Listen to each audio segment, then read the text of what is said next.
Good morning. Hello. Good morning, everybody. How are you guys doing? Just trying to get a few things going here. We're just a little bit late, honey chill. And we're going to get these things going here shortly. Yes, my darling. Trying to see something. Got some good news about the internet. It's back in Bodden Town, honey chill. So we're going to talk about that this morning. Can Blake and Aaron hear me? They are on screen. Let me just see here now. Good morning. Good morning. How are you? Good. Just finishing up a little tune there, and we'll do some news. Yeah. Awesome. Very, very good. I'm just doing some little things here in the background, like trying to get my camera back up. I tried to restart yesterday. Put your clothes on, that sort of thing. Oh no, they're on. Don't worry. Let me see here now. Oh, there we go. All right. Hey now. Hey, there we go. Making some adjustments. Now I got to get this other light on. Clap on, clap off. Oh, I think this requires the Flow network. There's like different things on different networks. So I think once I turn that on, I'll be able to turn on the light. Honey chill. Well, honey child, let me give you a forecast for the day. Oh my God. Can I tell y'all a story? Yesterday I was in the car and I was kind of thinking out loud to myself. And I was like, honey chill. And my daughter's like, what'd you say that for? And so I said, I was just thinking out loud. Do you understand? She's like, nope, I don't understand. I don't have a clue. These kids are so funny. Yeah. G has never heard you say honey child before. She has, but she was like, why am I saying it right now in the moment? Like, what was going on? Why did you say that? She couldn't put it together. And I was like, oh, I'm just thinking out loud. You know what I mean? She's like, no, I don't know what you mean. Yeah. My kids won't remember, like, when I help them with some homework or certain stuff, like, they won't remember the homework, but they'll remember that one time I called someone in the road when they were like, cut me off. Right. Mom, why'd you say that? Now you're paying attention to me? Oh my gosh. All right. Let me grab my social links to send out. Maybe you should start using profanity while you're teaching math. Maybe I should. Yeah. That's maybe a good idea. And then they'll understand. They're like, oh, Yeah. I'll remember. That won't cause problems at school at all. I'm full of good ideas. Yeah. Oh my gosh. That's why they let us on the radio. Yep. Here we go, Sandy. All righty. Stand by. Honey chill.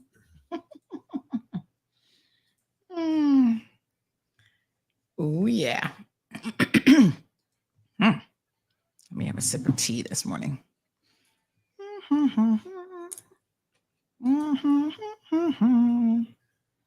in the mirror, my friend. I got a little Look in the mirror, my friend. Yeah. That's what he says. pain that's going to require. What would you say? Big news. I have some important news for you. Interesting news. It's Blake and Aaron's Spilling the Tea with Sandy.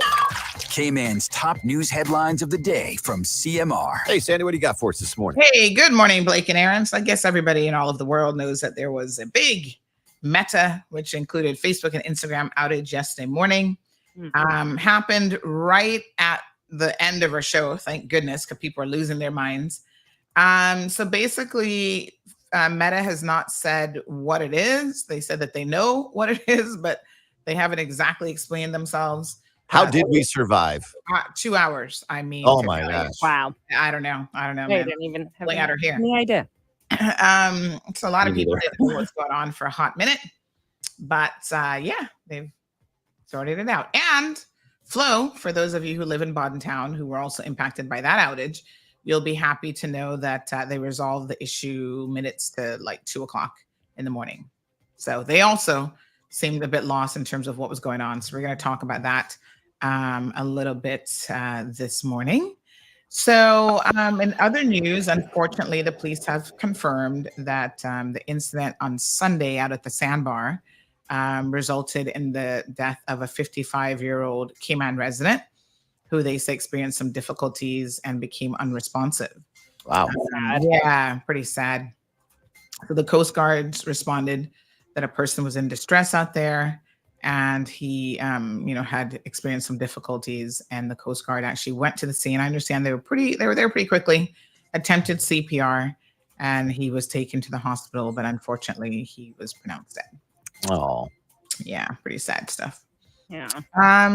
7 people were injured in this 2-vehicular crash on Seaview Road. This is the one that was in East End night before last. That everybody was like, what? So 7 people? Yes. In one car? 2 vehicles. It was a truck and it looks like a van, like a minivan that was collided. Ooh. And so the police have said that 7 people were actually taken to the hospital to be treated for what appeared to be non-life-threatening injuries on Monday. And they're continuing their investigations and what might have happened between the red Kia Sorento and a gray Nissan Frontier. Did they say who was at fault? They said that the vehicles just collided, so that doesn't really say. How do vehicles just collide? That's like not paying attention. Causing the Kia to overturn. Speaking of vehicles colliding, there was a really bad one last night. I don't know if you guys saw this on social media. Right by King Sports Center. And again, it's like, what on earth are y'all doing out there? Speeding. There's such a campaign for safe driving and like zero, I think it's 0 deaths. It certainly can't be 0 accidents because unfortunately we'll never get there. But it's getting worse since the campaign kicked off. It's pretty crazy. Well, I mean, you can wish in one hand and hope in the other. Or what is it? Yeah. They need those speed cameras, man. They could be out there 24/7. Need actual police presence. You need, listen, I watched the police car speeding going almost 50 down the road the other day. I'm like, if you're not going to follow the rules, then why does anybody I don't else? get the point of spending all that money for those speed detectors if you're not going to attach a camera to it. All the speed detectors around. What's the point of that? People just see how fast they can get clocked, like it's a drag strip. Like you tell somebody that, what was it? I can't remember now. It was like 89 yeah, or it's something. something. Yeah, I was like, how? Something in the 80s. Yeah. It's attach a camera to it. It's pretty wild. Come on. So NAU has announced, and the government has announced, that they're going to be offering additional services to people. This one has raised eyebrows because it's going to be helping people with internet, transportation, and their phone bills. Okay. I don't know. I don't know if we should end it. I mean, that sounds like a good news story, but it probably really isn't. For those of us who have to pay for that for other people. But anywho, we're gonna dig a little bit deeper into exactly what is going on there. All right. News headlines. Alrighty then. Thank you, Sandy. Morning. Thank you guys so much. Have a good day. We'll see you tomorrow. Thanks. I feel like I'll have a little earache this morning. Well, not an earache. I think it's a toothache or something. You guys ever have this problem where you eat something and it actually gets like under the gum line and then it inflames your gums? I think that's happened to the very back tooth because I noticed it a couple days ago. And so the best thing to do is just to rinse with salt water, try to let it settle down, and then take some painkillers. I'm kind of watching it because it's still hurting me a little bit there. So I'm going to check that out and see what is going on, good folks. Yeah, weird. I use a water flosser thing and regular flossing. And so I was making sure to properly irrigate it the last couple nights, just in case there's any other debris like below the gum line. You know, you got to watch these things because they can develop into more serious things. Good morning, everyone. Happy Hump Day Wednesday. How's everybody doing? Thank you so much. I got such a positive message from a young man this morning reaching out. And I'm going to talk about a few things. Let's have a heart-to-heart moment. Good morning, everybody on IG. How are you guys doing today? So a couple things I want to talk about. And some of it's going to be picking up from yesterday's show. And then some information that was shared to me or with me. I guess with me, information shared with me. That is very, very interesting as well. And I'm going to give you guys my take on it. So first things first, someone contacted me yesterday to say that my sister, actually the day before, my sister has gone to Miami. Praise the Lord. You know, when somebody travels and you kind of hope that they don't come back, this would definitely be one of those things. I wish the authorities in Miami could just keep her there forever. Never come back. But apparently she's gone to Miami and she was at the airport bragging. Now, I mean, this is so, you know, I don't make these things up. I'm just going to tell you all as it was told to me. She was at the airport bragging about how this trip that she was on to Miami, which she's taken with Shay McLaughlin and somebody else named O'Dane Davis or something. I don't even know who that is. That apparently this was an all expensive paid trip courtesy of Shay McLaughlin, who owns Nail Bar, for attacking me. So this was her reward for actually attacking me. And I thought, you know, this is so interesting because the first part about this story that is interesting is it really demonstrates the kind of people that are out there and that you're dealing with. You know, I'm not surprised at my sister. Like, you know, she doesn't want to work, so she'll probably do anything for money. And it's sad that, you know, I'm just happen to be her latest target. And of course, there are people like Shay McLaughlin who have an interest in that, you know, and she wants to try to perpetrate this anti-Sandy message. And thank you so much to Mr. Albert, I think it was, who was asking me the other day, because she's on social media posting all this stuff about how I owe her money. It would be comical if it wasn't a crime. And so I'm going to, in the fairness of it all, I guess I'm going to try to allow the police to do their jobs, because you see, the thing that you have to recognize, there's a couple things at play here. My sister has nothing to lose. That is hopefully evident to everybody out there who pays attention. She has nothing to lose, so she doesn't care. She's been in jail countless times for beating up so many people. You know, I was speaking to someone the other day, and they said, but Sandy, do you not recall? And I had actually forgotten this, because she's always doing so much stuff that I can't legit keep up. And I'm not that invested, so I don't really care that much to even keep up. But somebody was reminding me about how she took her 3 children, she had 3 at the time, I think it was, and just dropped them off at the children's home, because she no longer wanted to not even be a mother, because she certainly wasn't really doing that very well, but she no longer wanted custody of them at all. So she just gave them to the government, said, here you go, you take them. I'm off to Jamaica to chase a man. And the person said to me, this is an older person in their 80s. So you can imagine everybody was listening last week to the show. And they said, Sandy, I heard what happened. And I just want you to keep your head up, young lady, because you have come so far. Don't let anybody, including your own blood, pull you back down in the mud with them, because that's exactly what they want. And they said, don't feel no way about it, because she has attacked and beaten up so many people. And they were talking about this time in her life when she decided to just give her children to the state. And they said, do you know that she actually would come whenever she felt like it to the children's home and actually just torment the staff there? And in fact, she beat up some lady that worked at the children's home. And then that lady's son heard that somebody assaulted his mommy, AKA my sister, and went and beat the you-know-what out of her. And then, of course, he's the one who gets arrested, and he's the one who gets in trouble. So, when people are used to this type of turmoil their entire life, you have to ensure that you stay away from it, right?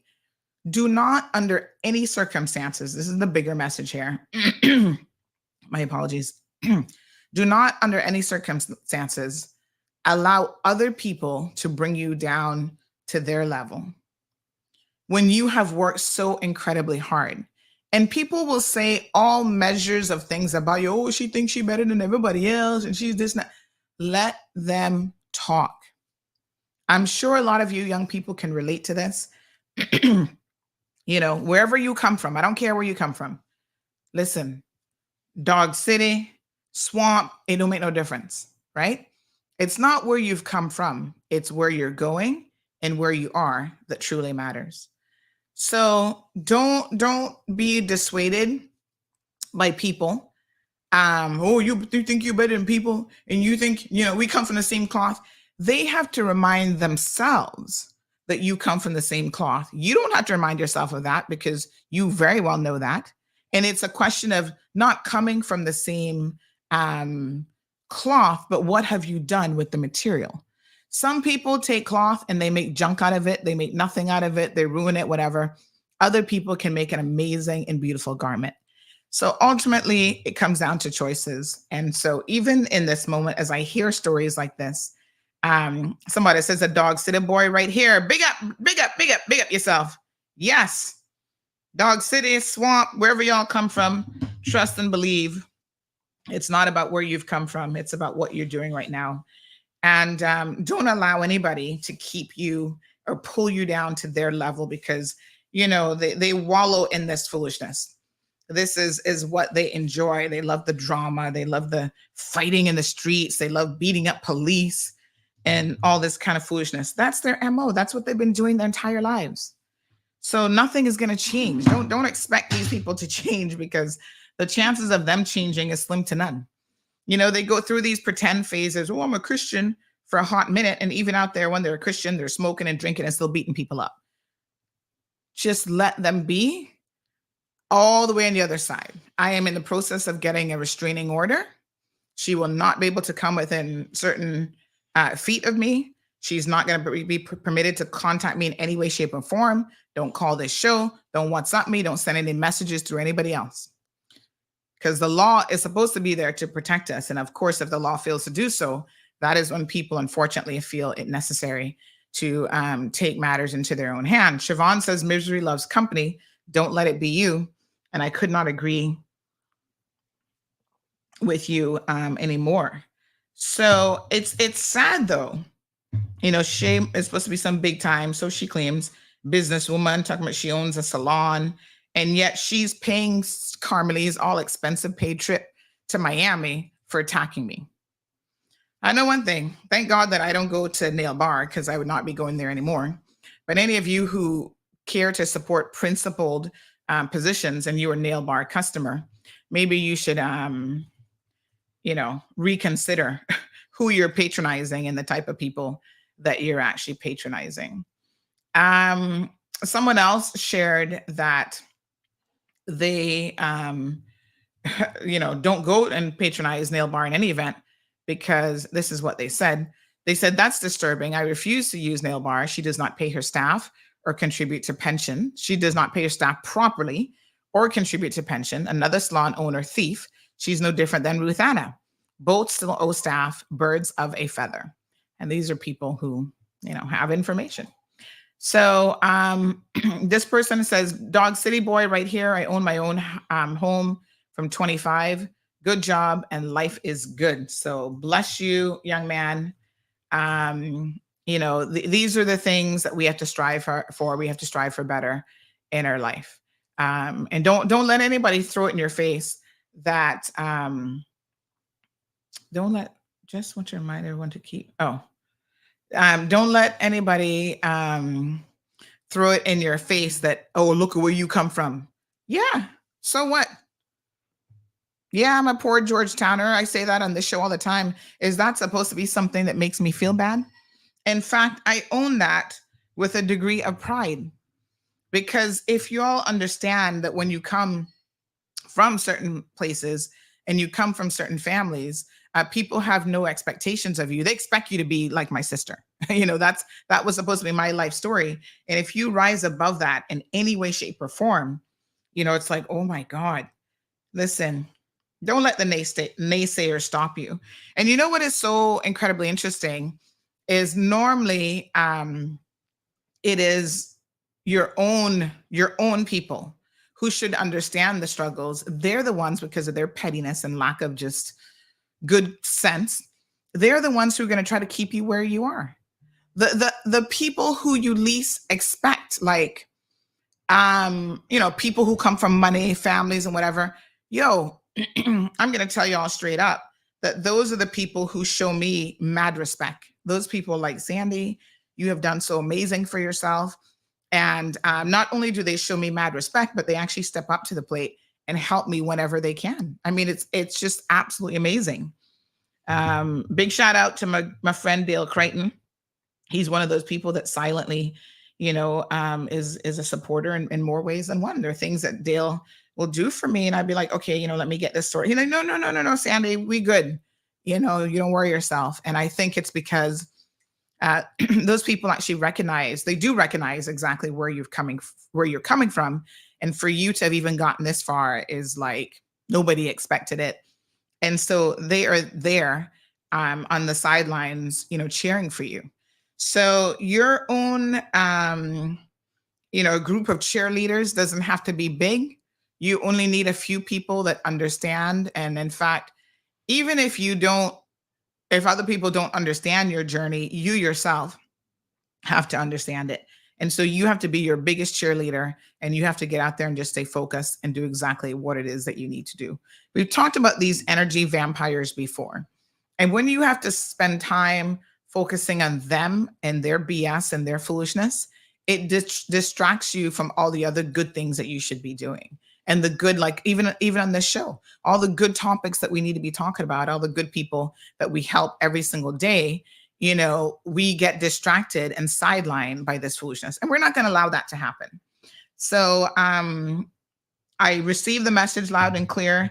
The fact that she could go to the Owen Roberts International Airport and sit there bragging about this foolishness, thinking that makes her look good, says a lot.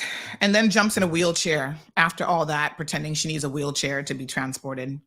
Lord Jesus, please take the whole plane and the whole bus and sort these people out. We're going to leave it in the good hands of the Lord and the RCIPS and see what happens from there.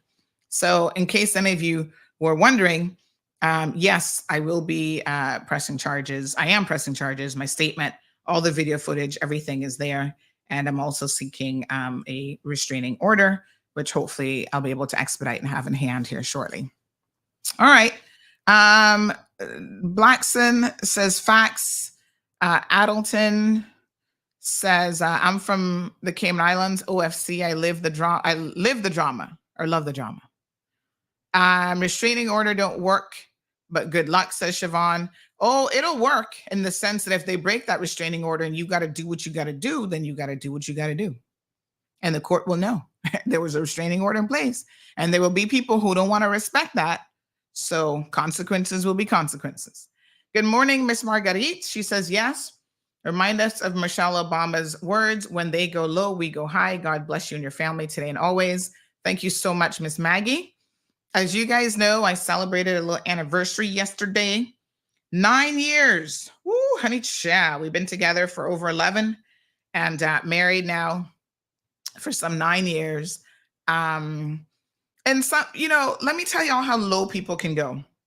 So last week, one of the things that they were saying, and I tell people, listen, don't involve my husband and my daughter in any of your foolishness, right? Because my husband is, if you guys know him, he is legit like the nicest. Like sometimes I think he is too nice for his own good. He's just such a good person, right?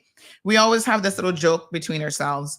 I tell him that he believes in fairy tales and rainbows and all that kind of stuff because he just sees the world through these rose-colored glasses, and I don't necessarily share that view. I've seen the real world out there, and I mean, so has he, but he just wants to see the good in everybody. So even when people be calling him, oh, can you help me with this? Now I'm like, listen, this person don't call you otherwise. They're just using you for your IT skills. Why are you even entertaining them? He's like, no, you must help people. I'm like, oh my God. Like he is next level nice, right? So I do take offense when people try to involve him in foolishness, but someone, the same sister of mine was telling people, oh, how he had to marry me because he was getting rolled over. I was like, you people are so incredibly ignorant. I mean, if she even had one of her 50 million relationships that she could say that wasn't an arranged marriage, wasn't a marriage of convenience, rather, she could talk, but she can't. So, so far from the truth. My husband and I dated for going into 2 years. And, in fact, we actually eloped. Like we really weren't planning it. We went to Jamaica, and what can I tell you? The vibes there were just right. We're like, let's just do it. You just get it done. And that was over 9 years ago. And as you guys know, we have a 7-year-old and, so, I don't even address this foolishness because anybody with half a sense would know that his permit, he was like 3 years into 7-year permit. This was a no marriage of convenience. Y'all know about that because you do it on a regular basis. So you think everybody else has to marry somebody because they're getting rolled over? No, honey child. We're not about that life over here. We don't support destroying our country for our own self-gain. And certainly not to bring no good people here from another country. And I don't care which country they come from.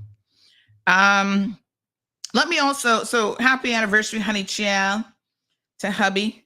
9 years. We're going to hang on and see how it goes. Somebody said to me yesterday, girl, some people don't even make it 9 months. So you just keep going.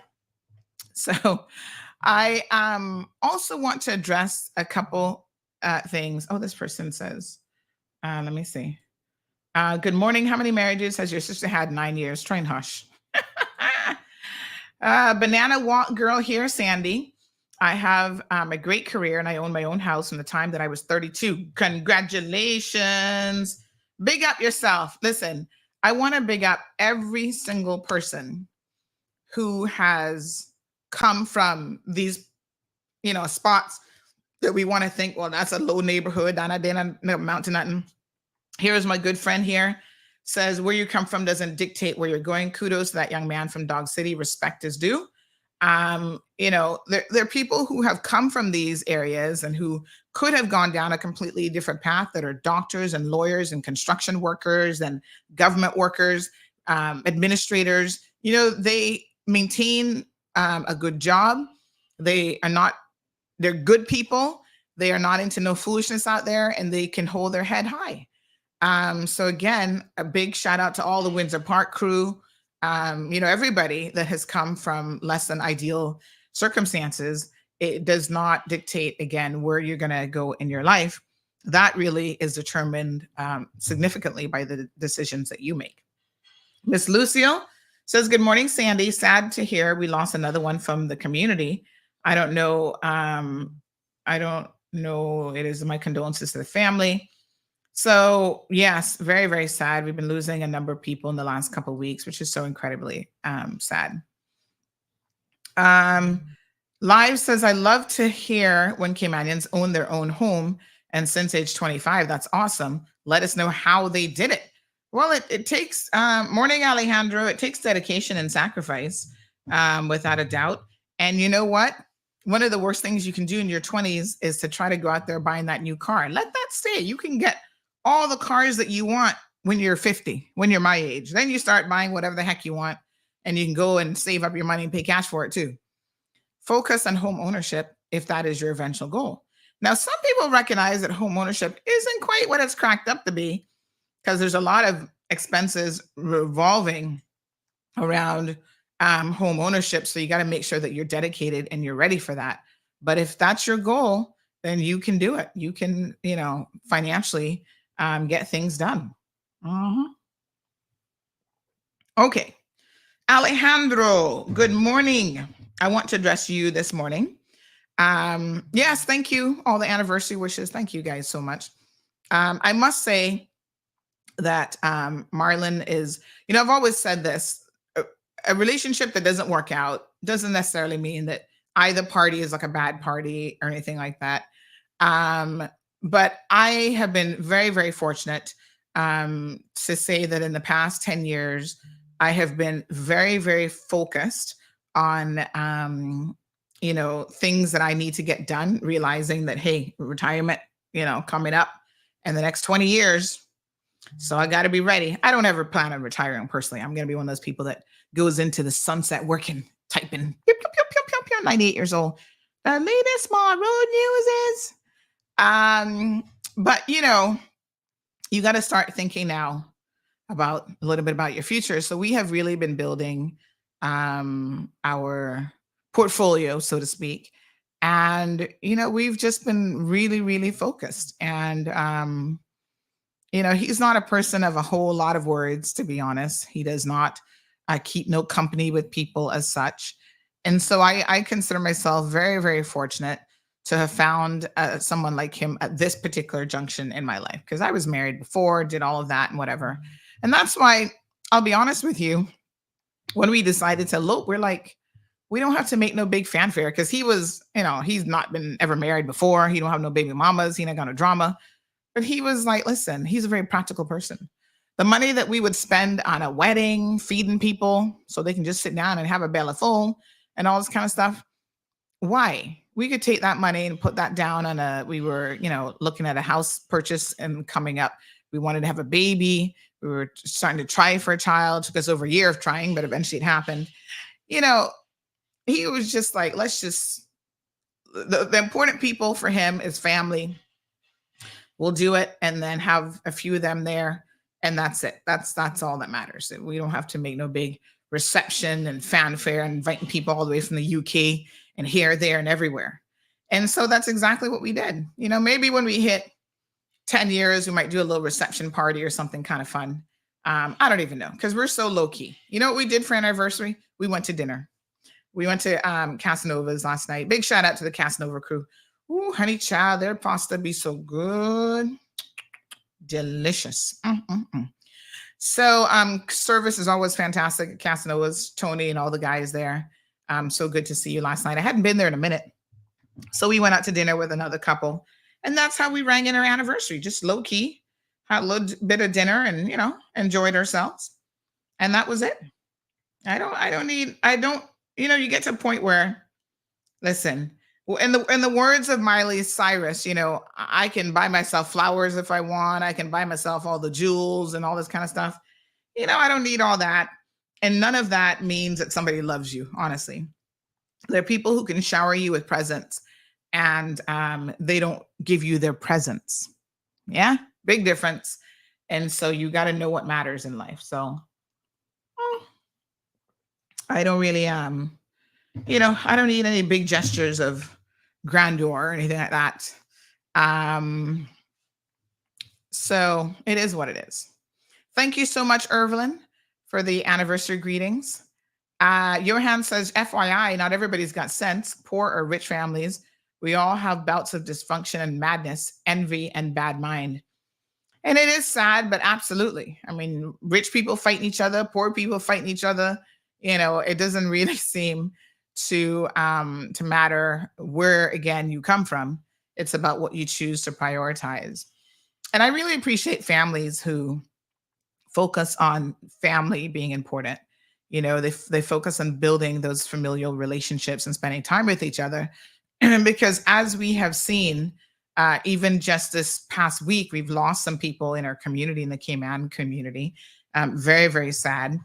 And so life is, at the age of 51, boom, you just drop down with a heart attack at the sandbar or whatever. Life has no guarantees. And so I encourage people to always try to live your life to the fullest, try to live your best life, and try to be at your core a decent and good person.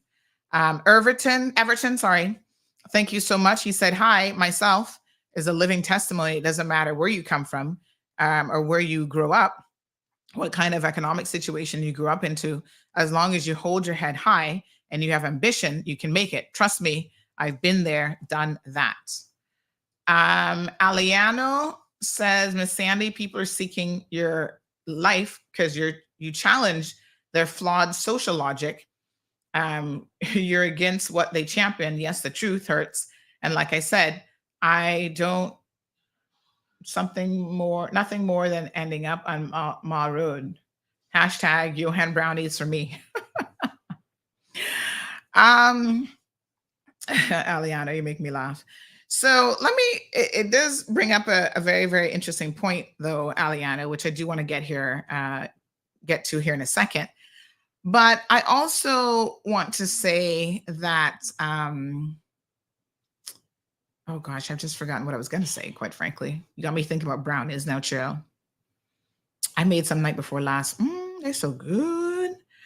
Oh yes. I was going to tell you all how low people can go. Like, it really, really surprises me how they try to bring you out, because I think everybody knows that that side of me still exists. The side where I'm going to cuss you and tell you about your backside. I'm not a fighter now, I can say that I have never in my entire life started any kind of physical altercation with someone. I don't go around fighting people. That's just not my style. But I will fight you with my words, and if you really get me on the other side, I'll throw in some real colorful after 10:30 in the morning, after the after show. And it's not that I have to do that, but actually sometimes I enjoy popping off and cursing y'all out. I'm just being honest here. So one of the things I did last week, and I don't know who's behind this page and whatever, but they took an old video from Dr. Frank. Now, y'all know Dr. Frank and we had our little war going on. Dr. Frank came on the program. We had an hour plus discussion. Dr. Frank apologized. He said, once again, other people were putting him up to foolishness. And, he was posting all this stuff that he had no knowledge of. He had no reason to believe that it was true, but somebody else gave it to him and he just posted it up. I mean, some of it was so ridiculous. And then some of it, it's defamatory, Anyway, he said, it wasn't him, blah, blah, blah. Anyway, over the time, Dr. Frank has made some videos, because this is the thing with social media now. We all have this amazing platform that we can use, abuse, whatever. It's there for everybody, right? Everybody has equal access in a way. You know what they did last week? They took a clip from one of Dr. Frank's older videos, put February the 24th's date on it, because this situation was popping off with my sister, and re-released just that short clip, pretending like that was something that Dr. Frank had just said on February the 24th. I reached out to his wife, Sylvina, and she said, no, that's an old video. She said, these people are such troublemakers. When you see people trying to cause trouble, don't fall for the trap. Just pump the brakes.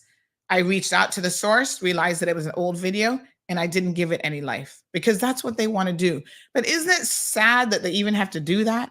That they have to go back 10, 15, 20 years trying to dig up stuff on you, talk about it like it just happened yesterday, or that they have to pick an old video and trying to, fabricate the words like it just happened. Let those people be in their misery, because that's exactly what's going on in their lives. Let them be, just wallow in their misery because they're going to be okay. Now, I want to address Morning Strong Wilt. How are you? I want to address something that happened yesterday. So you guys know Alejandro called in. And, Alejandro and I are not going to agree on probably a whole lot. Let's just be very, very honest. We're at different stages in our lives. I think we've had very different life experiences. I try to allow, despite the fact that I may not agree with much of anything that Alejandro says, I allow him, he can call into a show like everybody else. I know that a lot of you, oh my gosh, somebody just said, I lost my mom on Saturday. I love your inspiration. I'm so sorry. I didn't even know that. So I'm very, very sorry for your loss. Lots of loss. Oh my goodness. Alejandro is able to call into the program. A lot of you have expressed your thoughts about the fact that I should block him and this and that. And, I not really minded to do it. I don't think, sometimes he gets a bit emotional about his ganja smoking and whatever.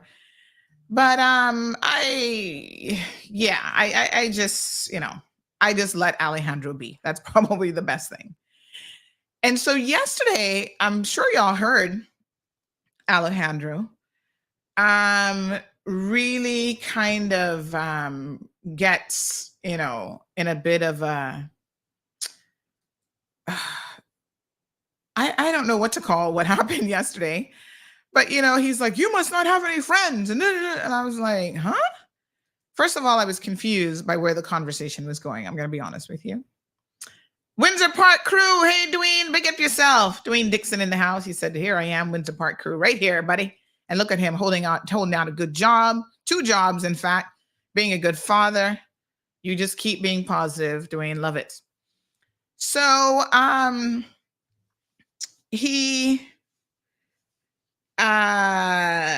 okay, let me address some of the stuff that he said, because it is a little bit confusing, right? Now, there's a necessity in life to compartmentalize certain things, okay? So I don't know what my friendships have to do with anything that I talk about on the show, other than if I'm talking about my friendships. So because I don't support smoking of ganja, weed, vaping, cigarettes, none of that stuff, that means I don't have friends and I'm a lonely person. Let me just say this. Don't get it twisted. I love my friendship circle. Like I said, some of them have been riding with me. Gosh, sometimes I'm like, has it been that long already? Like, I can't believe it. And we're all good. You know what I'm saying? These are people who are stable. I enjoy their company. I'm not a person that actually likes a whole lot of company. Now, I know this might sound a bit strange because I'm like in the public, So a lot of you would think that I'm a real extrovert. The truth of the matter is I'm kind of like a extroverted introvert, if that makes any sense, because I'll speak to anybody in the street. When I'm walking the streets, y'all know I hail you up. If I see you, I'm going to say good morning to everybody. I don't care. I say good morning to everyone, whatever. But when it comes to like having people in my personal space, because my energy is different on a personal level, I am not into that. So this is why I say to people, if you have ever been to my house by invitation, not that you're stalking me and trying to beat me up outside. If you've ever been to my house by invitation, you will know That does not happen very often. I don't invite people into my space. Sometimes people are like, oh, Sandy, can I get a gift card? Can I come by your house and pick it up? I'm like, no. I will meet you out there in the streets because I don't even want people's energy around me like that in my personal space. I will come to you. I'll meet you at the grocery store. I'll leave it at the grocery store for you, whatever. I'm not into any and everybody having access to me like on a personal level, right? Now, I help people every single day. I got a heartbreaking call yesterday, and I'm hoping that we can get it sorted out with me without me having to divulge the details of this company and how they've done somebody wrong. But a young lady called me in the afternoon on the verge of tears saying, Miss Sandy, I'm almost done with my bachelor's degree with my education. I took a new job with an employer understanding that I had to go to school in the evenings. Now they've switched up the hours by just half an hour, 45-minute difference that now prevents me from going to school. And they're telling me that I can't take my classes. And this woman's like, I'm a mother of 3 girls. I'm trying to show them a good example that you can come from a bad situation in Jamaica. You could have been raped at 15, had your first child at 16, but that doesn't mean that you can't do for yourself. I really felt this woman's story when she was sharing it with me. And so I don't know if she's listening this morning, but I'm working on the situation for you, and we're hoping that we can get it sorted out. Does that mean that tomorrow I'm going to be inviting her to come to my house and sit down and have tea with me in my back porch? No. Okay. For me, what I do when I help people, that is my community service. I see that as my civic responsibility. In some respects, I see that as like my job. I can get things done. I can help people. That's fine. That doesn't mean that I'm going to be BFS with people and I want to be inviting you over to sit down and eat brownies out of my kitchen. I might bring you brownies at the gas station and whatever, but that don't mean that we're BFFs. So don't get it twisted. I honestly have no need for any more friends in my life. I have enough. I've got lots of acquaintances and a lot of people that know me that I can hail up in the streets. If I was feeling lonely, which I do not, if I were feeling lonely, I can call up any number of people and be like, let's go and do something. I don't know what we'd be doing, but whatever. So, Alejandro, I'm not lonely. I don't even know where that came from. I don't even understand it. I love my own company. You know what I love to do on a weekend is just sit in front of that TV, roll up the little, what do you call it? The little footrest, and just curl up with a pillow. Zeus is going to come and run and lie on the bottom of the footrest with me. Gigi will be screaming and making noise and trying to torment Zeus if she's here. I just want to relax and do nothing some days. That to me is like, oh, I'm in heaven. I don't crave company. I don't want any more friends. I don't, it's just such a silly thought. And I don't know what that has to do with marijuana in any event. The two just don't, oh, you must be so lonely because you don't want to smoke marijuana. Ugh, come on, people. The other thing is, which struck me as interesting, is that, and I think this is what happens with your MPs, right? MPs have to be likable and they need you to like them. Because if you don't, you're not going to vote for them. If you, it's kind of like sales in a way. At your core, if you don't like a person, you are not going to vote and support that person. I get that. I understand. Listen, I have some books here that would blow in terms of like sales and understanding people, about building leadership organizations. You guys would be surprised. There's one called the no BS approach to sales and stuff, right? You'd be surprised at the I'm trying to see if I can find it. You'd be surprised at the fact that I really get and I really understand human beings. I have studied people both academically and just in my life. I have really studied people, and people are fascinating. And a lot of times, despite the fact that they're fascinating, I have no desire to be around a lot of people. Trust and believe, right? You guys ever see me? Sometimes you might see me out to lunch, sitting down having lunch by myself. I love that. If I wanted to call somebody up for lunch, I could call my husband, I could call my friend. A lot of times I'm like, no, I don't even want to have a conversation with anybody. I just want to sit down, eat my little lunch, enjoy myself, check a few messages, see if I need to respond to any emails, and that's it. I just don't care. There are times I go to dinner by myself and I absolutely love it. Politicians have to be likable. They have to pander to you, the people. Some of them do a really poor job at it. They're calling in on the show constantly, and you guys are, please get that person off the air. They're not really helping themselves. That's a matter for them. This platform is here, and if they would listen to the people and not get defensive, they would really hear what it is that people are saying. I don't have to be that invested in it, and I don't have to care that much. So even if you don't like me and we will never break bread, have tea, whatever, that's okay too. Right? That's cool. I don't need you to like me. I need y'all to understand this concept. And it doesn't hurt my feelings for somebody to say that they don't like me. That's fine. That's your choice. There's a lot of people I don't like either. That's okay. Doesn't mean you can go around insulting them, doing all kinds of stuff, but you don't have to like any and everybody. Caymanians will say, this person just not my cup of tea. Nothing wrong with that. Sometimes you just don't like the way they look, honey child. Whatever. Your spirit don't take to them. This fool talking about hush your lies. You call me to go to lunch.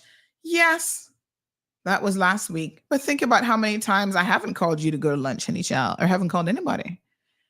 There's some people I love lunching with, but listen, I don't have to be your cup of tea. What a beautiful world we live in. Where you can have your cup of tea, whatever you want, whatever flavor floats your boat. And it might not be me. That's okay. I'm not out here pandering. This is not a popularity contest. I'm not out here pandering for like I'm wearing a crown. Miss Congeniality. I have to be liked. Everybody in the pageant has to like me. No. We've passed that stage in our lives where we just don't give a damn anymore, to be quite frank and honest. It's okay. Right? I'm not running for politics. I don't care about politics on that level. Those people have to be likable. That's why sometimes they can't tell you the cold, hard truth. Because if they tell you the cold, hard truth, oh yeah, well, I don't like them. They don't want up the NAU amount that they're paying us, boy. Yeah. We're not gonna vote for them. Knock yourselves out. That's not what I'm here for. This show, and I want to make it very, very clear, this platform is a talk show. You're entitled to your opinion. I let you call in and say it. I'm entitled to my opinion. And, we can just try to keep it moving. Don't take it personal. Alejandro, for God's sake, don't take it personal. This ain't got nothing to do with me not liking you and, oh yeah, I know you hate me. Why would I hate you? I don't even know you. You know what I'm saying? Why would I hate you? We're not best friends. We don't have to be best friends. That's fine. But there's zero reason for me to be hating people that I don't even know. It's like, what? I don't have the time and the energy for any of that. Okay? So Alejandro, I want you to understand, you were getting up in your feelings yesterday. Understand clearly that there's no reason just because you and I don't agree on this topic and maybe 50 other topics, it don't make no difference. There's no hate here. All right. So there is that. Honey chill.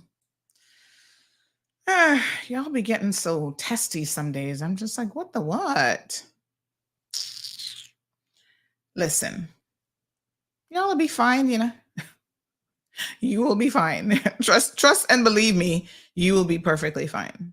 Y'all don't need, it's like some people think that they need validation from me. They need me to say, oh, wow, that's a great thing to do. Or that's a good idea. You don't need validation from me.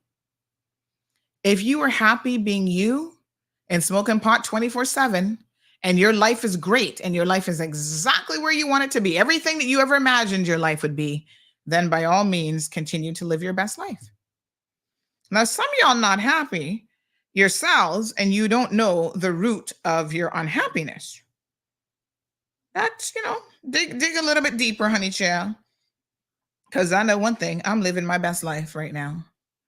I'm going to be honest with you guys. I'm like in a sweet spot. I am 50 years old, and my goodness, life is good.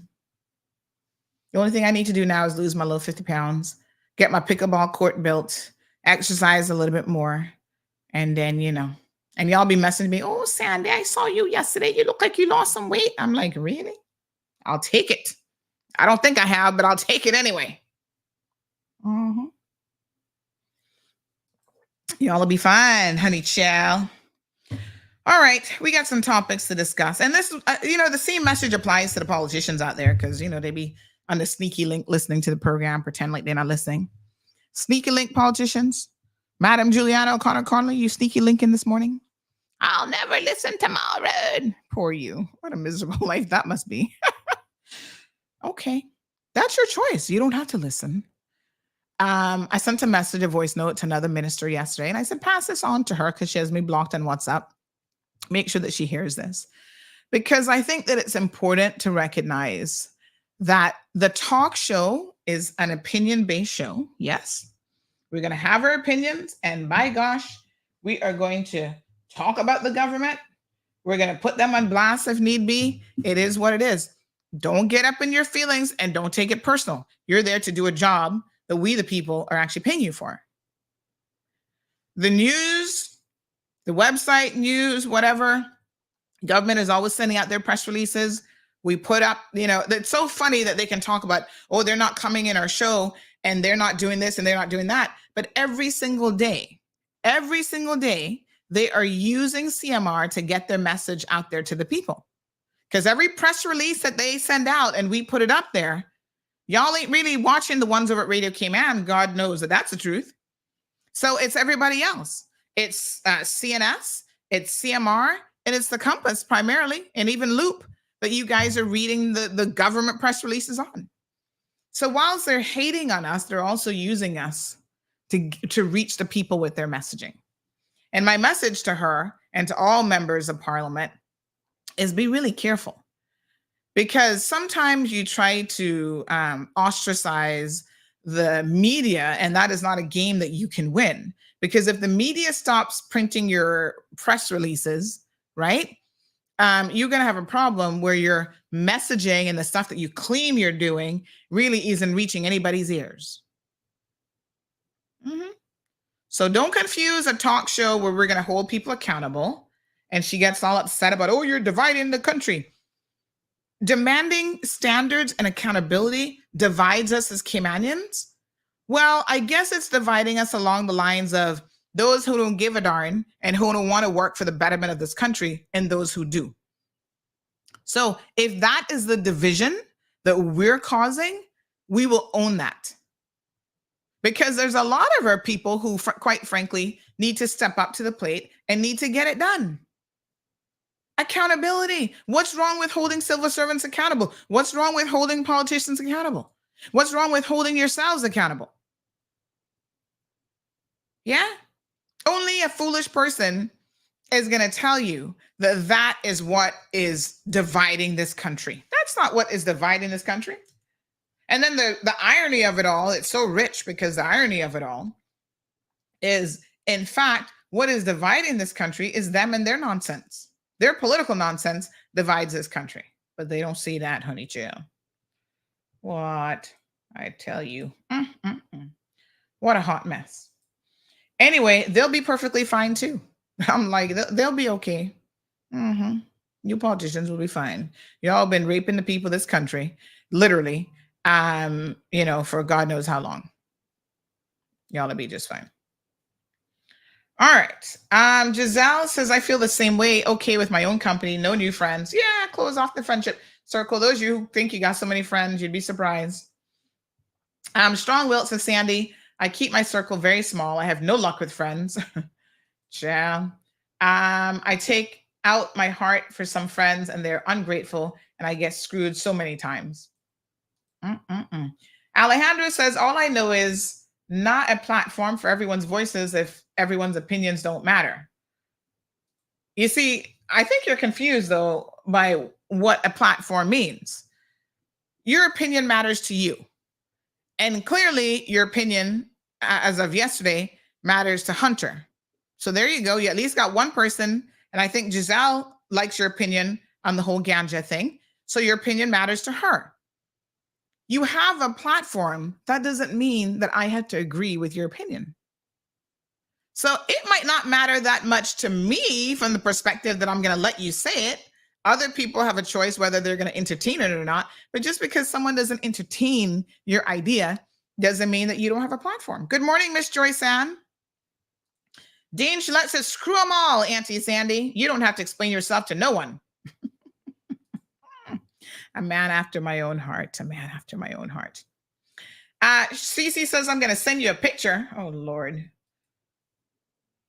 Oh, my God. Oh, my God. You are so crazy. When was this again, Cindy? Cindy is so funny.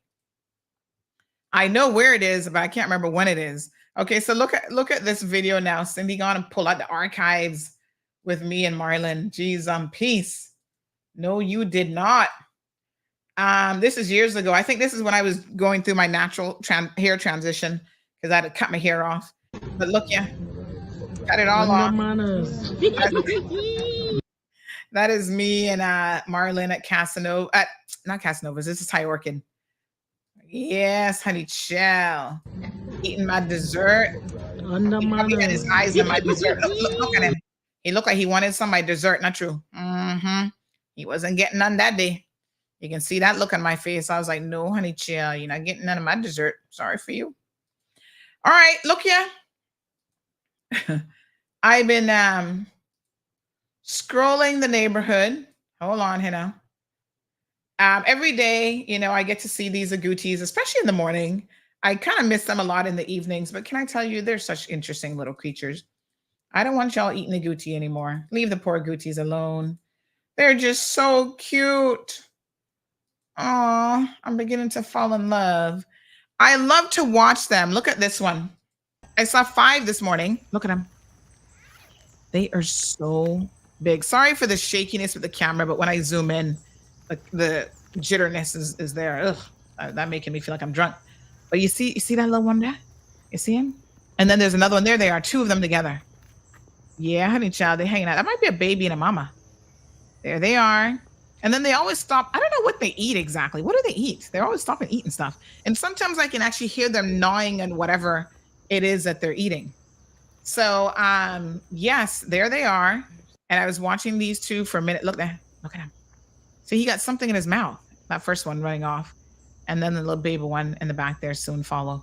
For months, I hadn't seen them. So I was wondering where they went. I don't know if they go into hibernation or what exactly they do. But they were MIA for a minute and then they've come back. I saw 5 this morning. 5 in total. Yep. Somebody was telling me, boy, I had one the other day with some sauce that Eddie McLean did and it was so good. I was like, oh, I don't think I can eat them anymore now that I see them all the time. I kind of feel a way about it, But yeah, there they are together hanging out for a little morning stroll. See? And then look at this batch. So those 2 now, they're going to go off into the bushes. Look at this batch now. Look at them. This morning, I've seen a total of 5. Look at that one. I saw 2 earlier. And this one on the left, he was actually pretty close. But I try not to get too close to them because then they run off. By the way, oh my gosh, he is so close. I had no idea that they kind of hop. I can see why we call them Cayman rabbits. But do y'all know that they actually can run really fast? I saw one like Speedy Gonzalez the other day and I'm like, what? That's the fastest I've ever seen them run. Look at this one. He was actually pretty close. They're so interesting. Look at him. See their little beady eyes and everything. Wow. Somebody's like, you have an agouti farm every morning, like clockwork. And I actually know that these were 5 different ones. So sometimes they'll be running around, so you can't tell which is which. But there was 3 on this side and 2 on the other side. So I definitely saw 5 different ones. But look at this one now. He's going to get up on his hind legs. Okay. Yep, like a little prairie dog. Look, checking things out. Yeah. So, they're very interesting. And the little birds came flying in. It's like a nature walk. Family of them. Yes. So go watch. I posted this video every morning. I'm always capturing little videos and stuff of them. But apparently, when they're ready, they can run really, really fast. Very, very interesting little critters. Alejandro says he's gonna roll a big one and stay in the back. Oh yeah, you'll be all right, honey child. Leroy says, Sandy, when can we get us some black box pizza? Listen, y'all been going, and as a matter of fact, I understand that when y'all go to Domino's now, they're like, did you hear about the black box pizza and CMR? Domino's look like to me, y'all need to start advertising. But everybody now getting into the whole black box pizza thing. I might order me one this weekend. Yep, I think I might get one. I'll probably do the barbecue chicken, which is really nice. Rough C says, I believe most people that give Sandy compliments are just kissing her backside to stay in her good side. Why? Why would people do that? People don't care about staying on my good side. Do you not see that on a daily basis? I mean, they really don't care. Live says he should simply host his own show. Well, I mean, I keep telling you all, this amazing opportunity is available on Bobo. No other station offers it. You can go and pay Bobo just like I do. I pay for my airtime. Nobody not paying me to be here. I pay for the airtime, and you can get your own show, and you can say pretty much whatever you want. Just don't get in trouble with off-reg and the profanity. But other than that, you got a wide. Now, mind you, this government claim that they're going to try to curtail people's freedom of speech. We'll see how well that goes over. But, you know, you can say whatever you want. In fact, you're talking about rolling a blunt this morning. I'm guessing the police have never, because if they ever listened to the show, they'd know that you smoke pot on a regular basis. They've obviously don't care. So you could have a show and probably sit there smoking a blunt, although that's technically against the law. And, you know, they probably not gonna care either. So get your own, you know what you should call your show? Alejandro and Hunter. I have an idea for you. Call it The Blunt of It All or something like that. Find a good little title like that, and everybody gonna be watching your show. Oh my gosh, somebody sent me their Gucci video. Hold on. Ooh, this one is good. Yeah, these are Gucci's they are pretty cool. All right, hold on. Here's this one. Look here. Nice. They seem to be kind of plentiful in Cayman, but I don't want y'all over what do you call them now? Over hunting them or anything. But yeah, there he goes.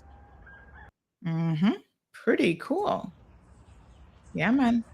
You know, the funny thing is most of the time you see them, they kind of seem like solo, although they're like in each other's proximity. I don't see them touching or interacting with each other. So they still kind of seem like this morning, in fact, was one of the first times that it looks like those two were definitely, and I think maybe that's why I'm saying that one's a baby and one's a mom. It seems like they were definitely like together. You know what I mean? Because normally they're in the same proximity, but they give each other space and they do their own thing. Strong Wilt says, Auntie Sandy, your husband is very handsome. Ooh la la. Thank you, honey chill. Wanda says, love the agoutis. Remember during the election, they would walk through my yard all the time. And I tried to say that maybe they're trying to pick good candidates. Leroy talking about they're good for his barbecue grill. Oh my gosh. Sophia says, Lord, my pot ready. How often do you guys eat these agoutis, by the way? How often? Like I've had it. You know, I've had it. I don't eat it from everybody, but I've had it. And I mean, it tastes like, what would I describe it? It's gamey. So it kind of tastes like I don't know, duck meat or something. So I don't mind it. I mean, I eat duck, whatever. But they're very bony. So I don't like too many fine bones and stuff. But Leroy says they eat fruits and nuts. Anyway, yeah, now that I kind of see them all the time, though, I kind of feel bad. Like, I don't know if I can eat them again. Miss Darlene McKenzie says, morning, everyone. What is dividing our Cayman Islands is them sitting in their comfort zone with their deceitful, greedy, self-centered selves. Miss Darlene? Yes, sir. Garrett says there's some people who think chickens, pigs, turtles, and cows are cute, but I still eat them. I know, but they're different. Chickens are a nuisance. I don't even think they're cute. They're ugly. When you look at a chicken, I'm like, some of y'all eat chicken foot? I don't eat chicken foot and chicken neck and all this kind of stuff. But when you look at the chicken's foot, the chicken foot is, somebody says to please give Darlene another kaboom. Everton's like, what the heck is that? You guys eat those animals? Poor Everton. Yes, people do. Cindy says, I call them Cayman's kangaroo. Leroy says, boy, they taste good, bro. No, sir. So yesterday at the end of the show, we were having a moment. Hunter called back for the second time.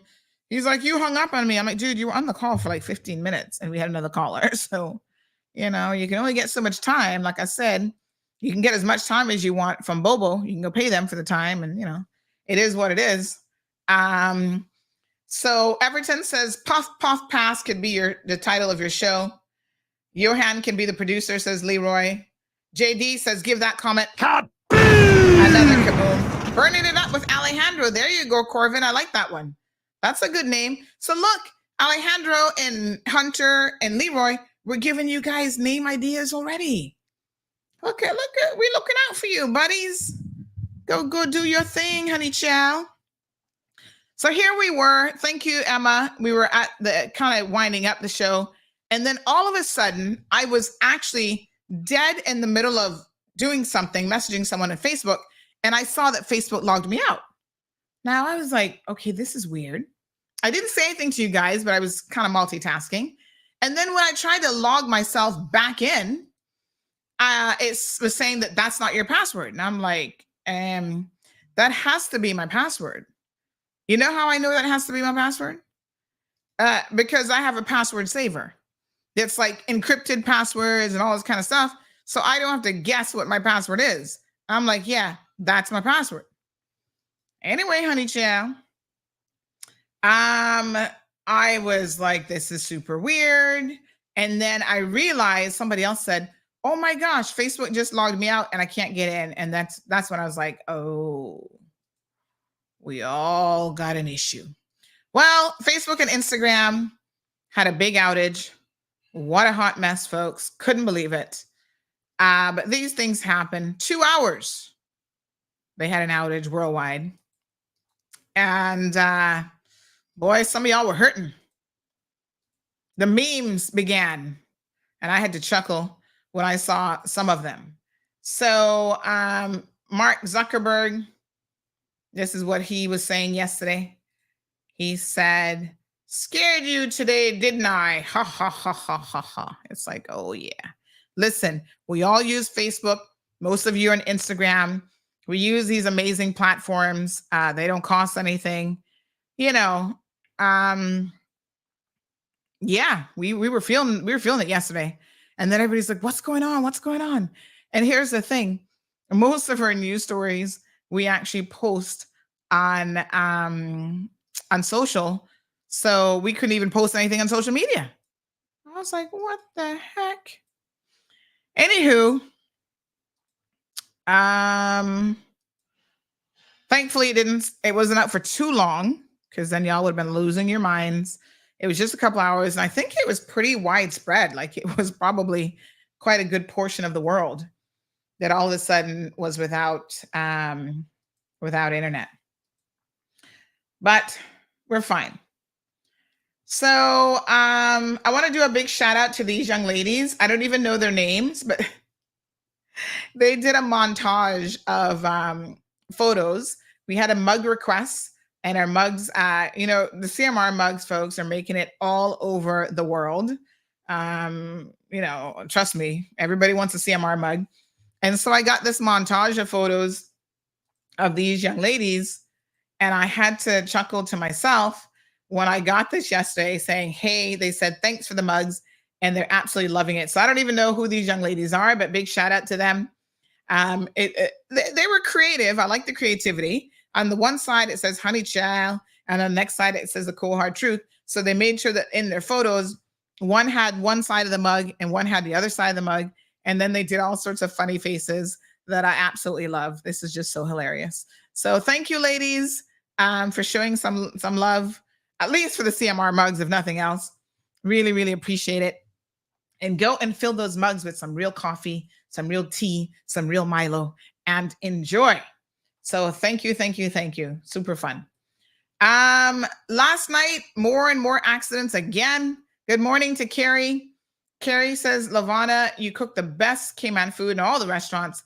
First one to cook, from one cook to another. I miss your food because even cooks enjoy other cooks cooking. The best. What's on the menu, Lavana, today? Let us know. Soka's not here for it. Soka says, agoutis are rodents, just like a rat is a rodent. Big rats, people eat anything. Oh my gosh. Well, listen.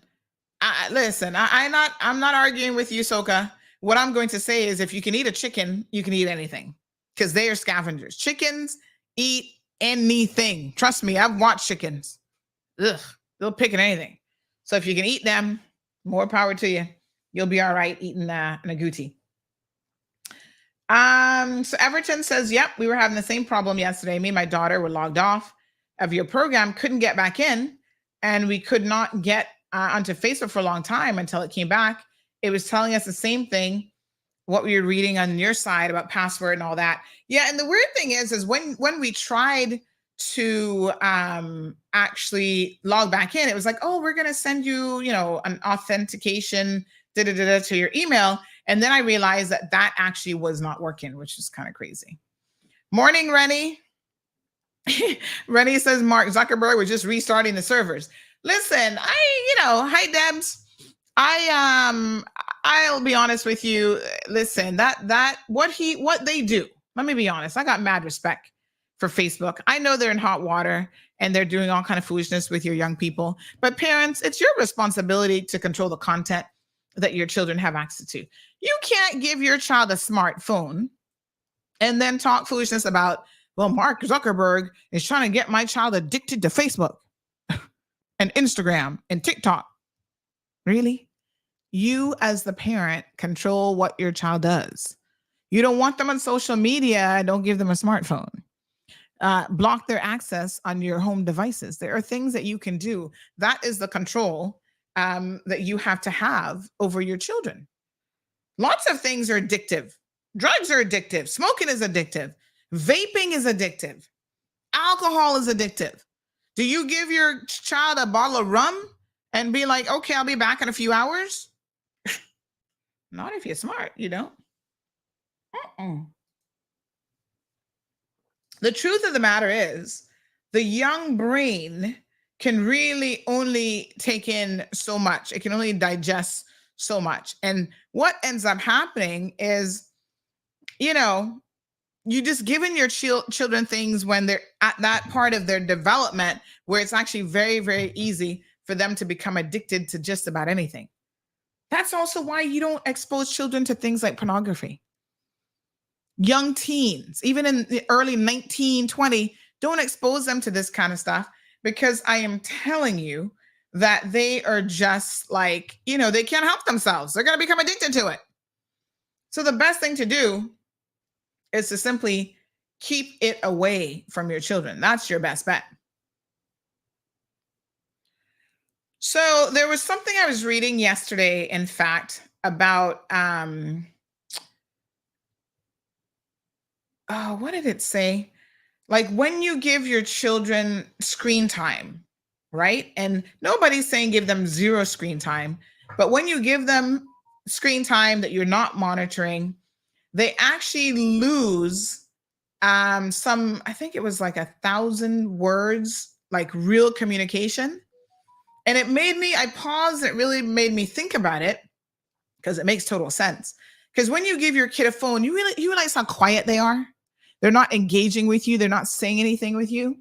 So they're actually losing out on the opportunity to be able to have that human to human contact and conversation which is actually really, really important. It's important that your children communicate with you for more reasons than one. Even just their ability to master the English language, right? So just be mindful of that, is what I would say. I'm trying to find this so I can share it with you guys. Just be mindful of that, because while y'all complaining, oh, Facebook is down and this is down, whatever, maybe that's not a bad thing for all of us on occasion to kind of just disengage from some of these social media platforms. Listen, I'm on it for work. And, there are even times that I get sick of it. I'm like, oh, Lord, I got to be on Facebook again. Ah, God, do I really? So just be mindful of what you're allowing your children to take in. That's all I'm saying. Communicate with them, talk to them instead. What my daughter is this exact same way. She gets in the car. First thing she's like, oh, Mom, can I have the phone? I have another phone for another business and she wants that phone. And she's quiet as a church mouse. Some days I'm like, nope, didn't bring it, don't have it, can't find it. It's at the bottom of a bag. Let's just talk. And you would be so fascinated to know the conversations that you have with your children and the things that they say. She actually has a very interesting sense of humor, which I'm going to chalk up to she gets that from her daddy and not from me. But, sometimes she says stuff and it just really makes me chuckle. So yesterday I was driving and I was kind of just thinking out loud, really. And I was like, oh my God, what a hot mess. She's like, what'd you say that for? And I was like, oh, I'm just thinking out loud. You know what I mean? She's like, no, I don't have any clue what you're talking about. They're just hilarious. They're just so funny. And, allow them to have that level of engagement.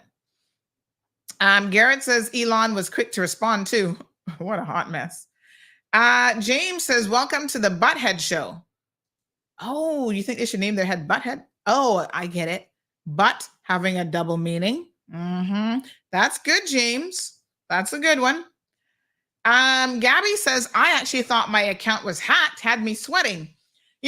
For a split minute, I was thinking the same thing as well. But then I was like, given the password that I'm using, that's not likely to happen. And then when I saw the numbers went from like 700 people down to like 50 something just on Facebook, I knew something was wrong. Because listen, right now we got 450 people almost on Facebook. Facebook is strong. YouTube is there, but Facebook tends to always have the higher numbers of viewers. So yeah. What Alejandro says, hey, if that's what culture is, I hope someone try and invite me on their show to give a little shout out. Cough, cough. But you're calling whenever you want. Twitter was up, says Blackberry. Miss Sue says, yep, it happened to me yesterday too. And the internet to hear. Okay, so let's talk about Flo. Ooh, honey child, poor Flo. Nothing for at least 2 days. Flo fixed it now. Okay. Flo, first of all, I think Flo has me blocked. I need to talk to Ronaldo and those guys over at Flo. I was trying to find, it's probably their previous marketing manager that blocked me. I was trying to find their page to get updates and see what they were posting. And I realized that when I was logged in as myself, I couldn't find it. I had to log in as my page to find it, which means they have my personal account blocked. I don't know why. There's no hate between me and Flo. We just got to keep things flowing around the place. Shields says, can I get a CMR mug? Yes, I know you're in the UK, so let's figure out the logistics of how we can get it to you. So listen now. Y'all know that I do this show, and in order to do this show, I need internet. Yes, everybody's well aware. We're on radio. We're on Instagram, Facebook, YouTube. That requires internet. Well, y'all didn't hear me complaining, although I was affected. I had no internet just like the rest of you. You didn't really hear me complaining because I do have a backup provider. Listen, I'm here working, y'all. This is part of my job, doing this show. So I have to spend money in order to make certain things happen here. Okay? I got equipment, professional grade, semi-professional grade, equipment in this studio. If you listen to my husband, he will tell you that I spent too much money over the years on equipment and he don't want me spending no more money. Don't tell him that actually I just bought some new microphones. I have to purchase things that make my job easier to do and better to do. So, yes, I have 2 internet providers at home for this exact same reason. Because when stuff happens to one, unless there's a outage at the Maya 1 cable and everybody's down, well, then none of us not going to be watching nothing. The show must go on, quite literally. But I hear your frustrations. This is advice that I would give my friends over at Flow. I want y'all to pay attention now, Flow. Your communication sucks.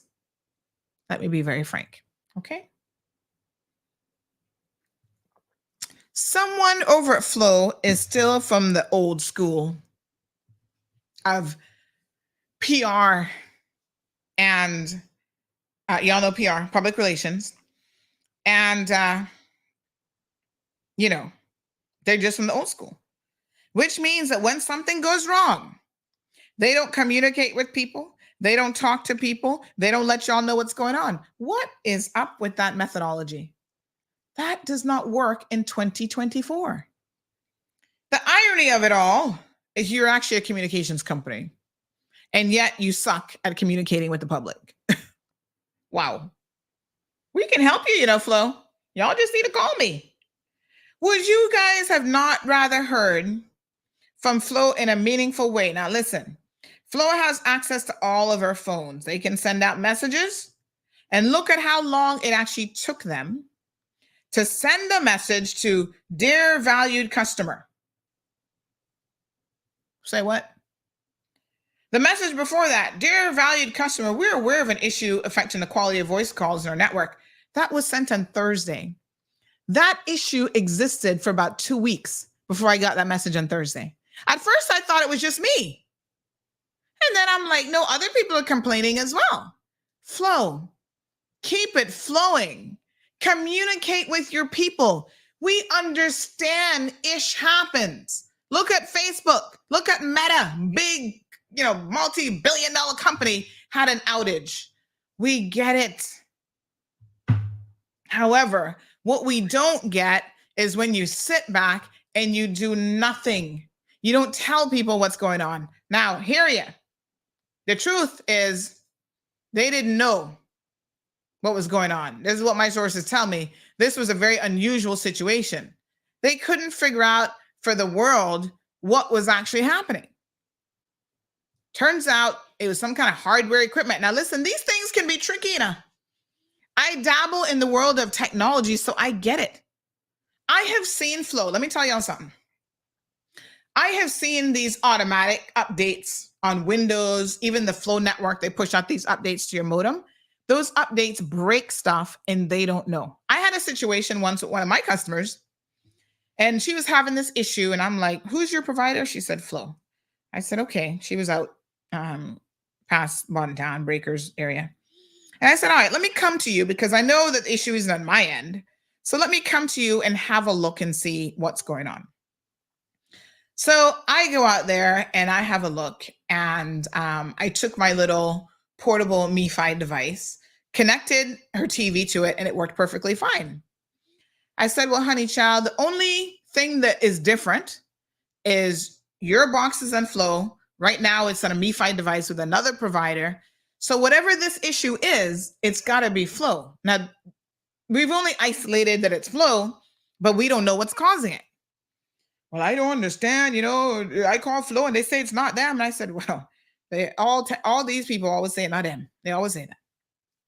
And I said, but I'm telling you, this is logic and not Logic, the company, but logical. And it's a process of elimination. So if I say to you, here's a streaming box, watch TV, and you're complaining, oh, it's buffering, it's doing this, and I'm sitting here watching the exact same channel as you and another provider, and I don't have no buffering, I don't have no issues. I'm telling you, the only difference is the local provider. Nothing else is different. The environment is replicated exactly. So when you call them, they tell you, not me, trust and believe me, it is. They may not know, to their credit, sometimes they don't know that it's them. And this particular case was an example of where they didn't even know. So I spoke to Frontier technicians. Oh, Miss Sandy, we don't know what's going on. Now, I'm going to tell you now that customer service has gotten better with me, honey chill. So they're stepping up to the plate. And then I said, I need to speak to somebody else. When I get to tier 3 or whatever, these are the real tech guys. This is like, what his name is? Oh, Lord, have mercy. Oh, God. I'm picturing him. Name begins with W. Help me out, Caymanians. It's like when you used to call 411 back in the day. Yeah, she lived right next door to Miss So-and-so, whose uncle is so-and-so. What's his name? What? Help me with his name. Y'all know, the guy from Flow. Oh, geez, I'm pleased. Well, Lord, hold up. Let me see if I can find him. I got him on my phone.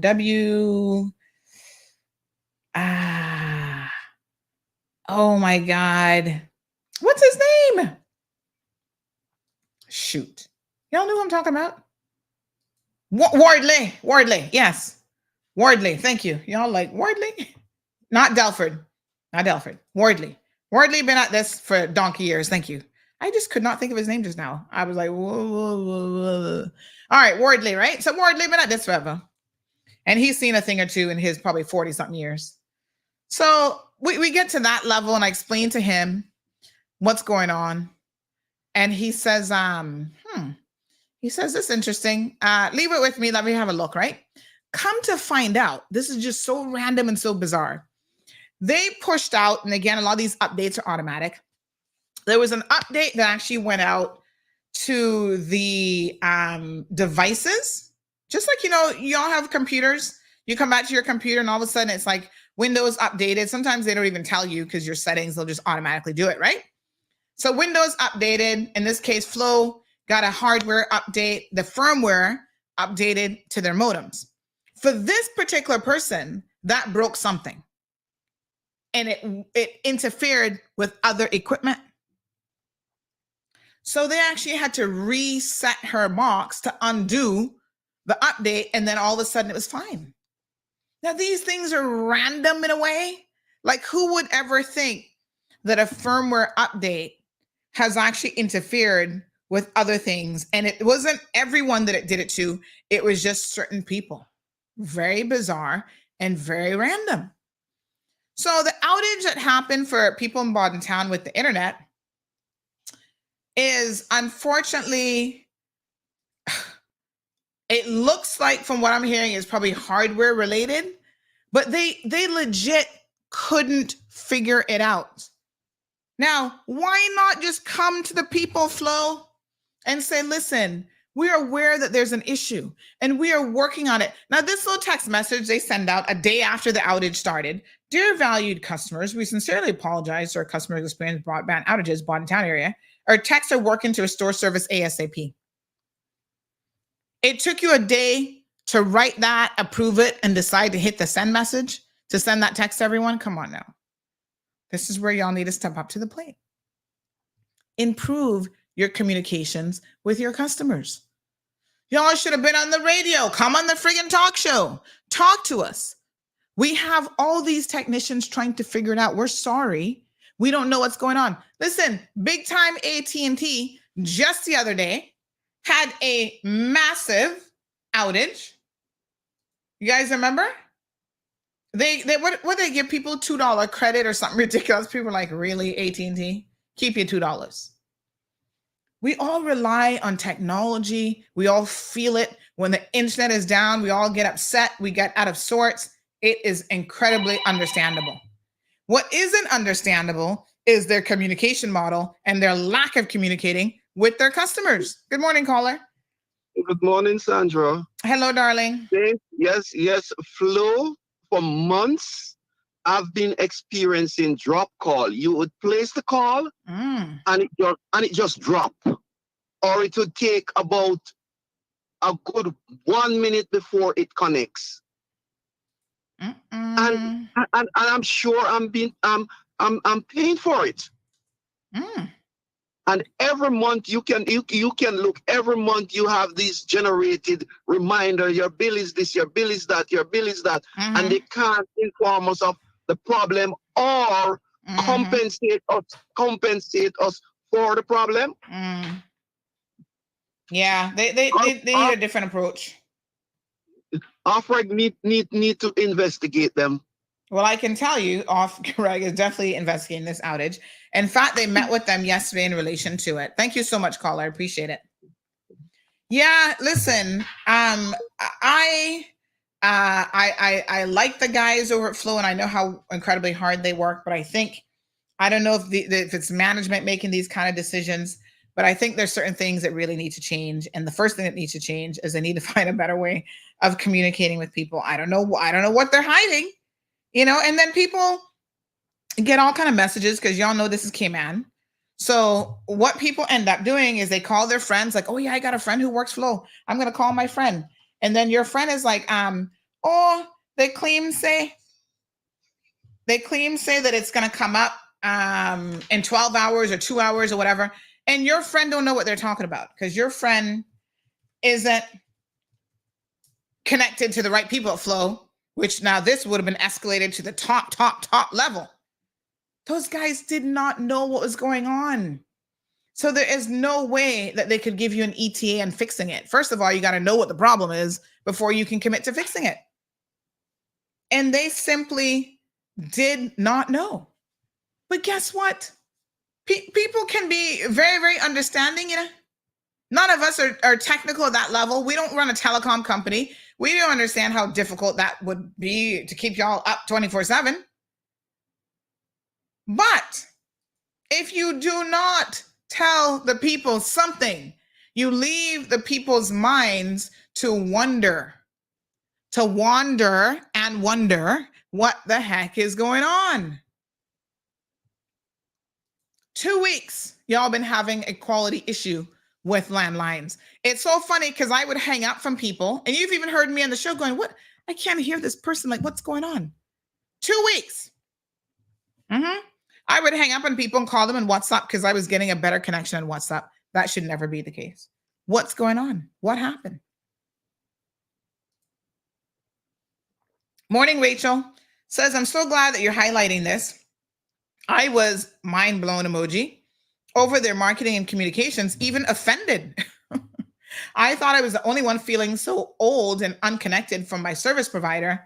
It's bad being physically unconnected with no service, and then their marketing communications lacked empathy and was borderline cynical. It just, it didn't, that was not a passing grade, none at all. I don't know what that was. So I need the people, the management, Miss Christine and everybody else at Flow at that level to please just listen to us. We're not hating on you guys. We need your service. Just get it together. That's all we're saying. Get it together. Okay? Has the issue been fixed? And they don't give you any updates now. We got that message on Thursday. Do we have any updates on the quality call issue? Has that been fixed? Customer service is going to be the game changer. I hear another telecom company is about to come into Cayman, and they're going to come in with a boom, and they're going to be trying to steal everybody's customers and yada, yada, yada. What will set you apart comes down to your customer service. Now, I don't have any customer service issues with Flow because when I call Flow, they be stepping on it. But I need that same kind of vibe for everybody. We can help you, Flow. All you have to do is call us, Come and talk to the people. They want to hear from you on a regular basis. That's what I tell y'all. There has been a shift with certain companies, and I know y'all are not paying attention. Take, for example, CUC. Everybody loves to hate on CUC. They're like, the stepchild that nobody really wants. But CUC has gotten the message. Let us start communicating directly with the public. We're looking at putting out bids for this. We are doing that. We're contemplating. No firm decisions have been made, but we're looking at a business case. Let's tell our customers what it is that we are doing. We're trying to get our solar stuff together. One day we'd love to be fully solar. We'd love to do that. Listen, when CUC says, Sandy, we're going to be launching a what's the thing that they're working on now? That other liquid gas, right? LPG or whatever the heck it's called, liquid gas. They said, we want to get we want people to understand what that is and what we're doing. Do you mind coming and doing an interview? They're not going to tell me what to ask them and what to say. That's not how this works. Yes, I show up. And I want to know certain questions that I'm sure the rest of the public is also curious about. I put it to them. Your critics, well, it's actually one major critic, but your critic is saying that this is a farce, that this is that. What do you guys have to say to that?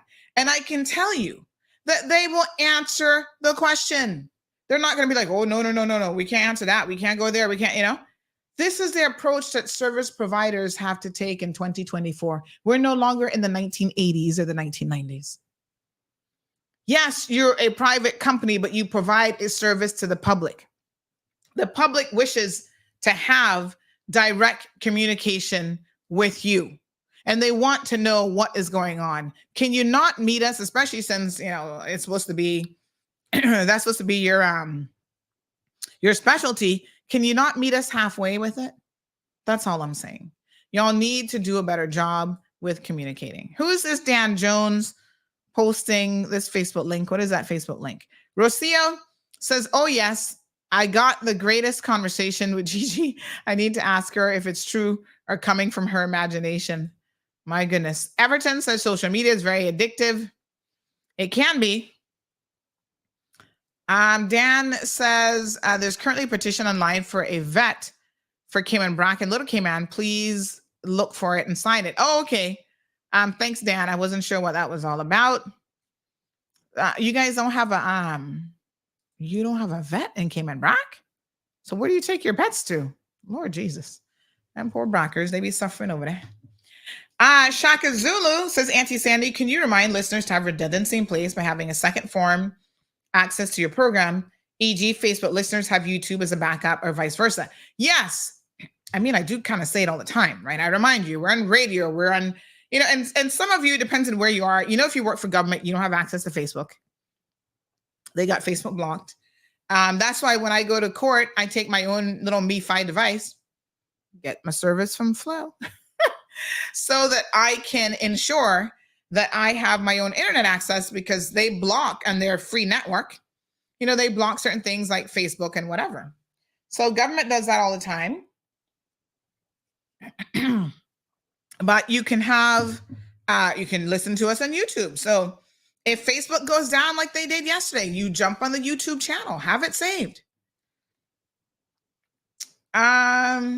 Sandra says, with no Flow and no social media, I get to know my baby dogs more. You had a lot of time on your hands. Leroy says, that's not Flow, that's Juju. Y'all try to blame that woman for everything. Ooh, Strong Will says Flow can change your name to Slow. Well, I have super fast internet, so I don't know nothing about that. But redundancy, yes, in tech is key, because these things happen. Even the best of the best will have outages. I don't think you guys probably appreciate what it takes for, keeping a network up 24/7. That's no easy feat, Trust and believe me. And we are so used to everything being instantaneous. Like everybody wants it now. It's like that commercial. Where's my money? Give me my money now, my annuity. It's like it's an addiction to not be able to get it like boom, boom, boom, boom, boom. But I keep telling y'all, just communicate with the people. This friend says, I have access to Facebook at work, all the social media. Lucky you. Not every civil servant does. My sister's car was stolen. Can you please post this for us? Oh my gosh, what? From Oak Mill Street? Oh, geez, on peace. Honey child. All right, give me a second. Let me post it up right now. If you guys, what kind of car is it? It's a Honda Fit? No, what is it? What's the make? Nissan something? So what's the make and model? That would help. All right. So if you guys see I think it's a Nissan something or another.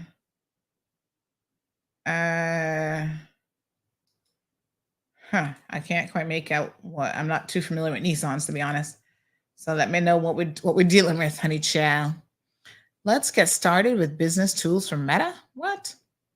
Log in with Facebook. Okay, honey child. Were we not logged in before? I'm telling you, Facebook logged us out of everything yesterday. They were like, bloop, bloop, bloop, bloop. Send me the make and model of the car and I'll post it up. No problem. So let me see here now. Yep. So that's all I'm going to say about Flow. I hope that they're listening and that the message is loud and clear. Ish happens all the time. It then becomes a question of how you handle what happens. Yes? Customer service, honey child. It's as basic as 1, 2, 3. Okay. Let's move on.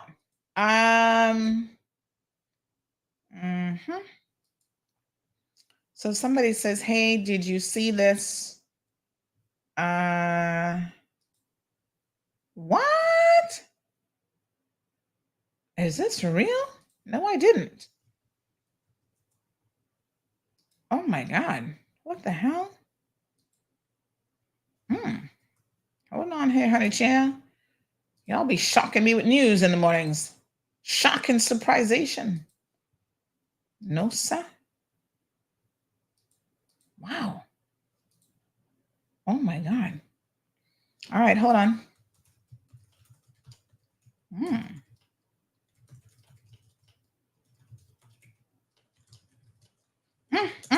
Okay. I'm going to try to find out some more about that. No problem. All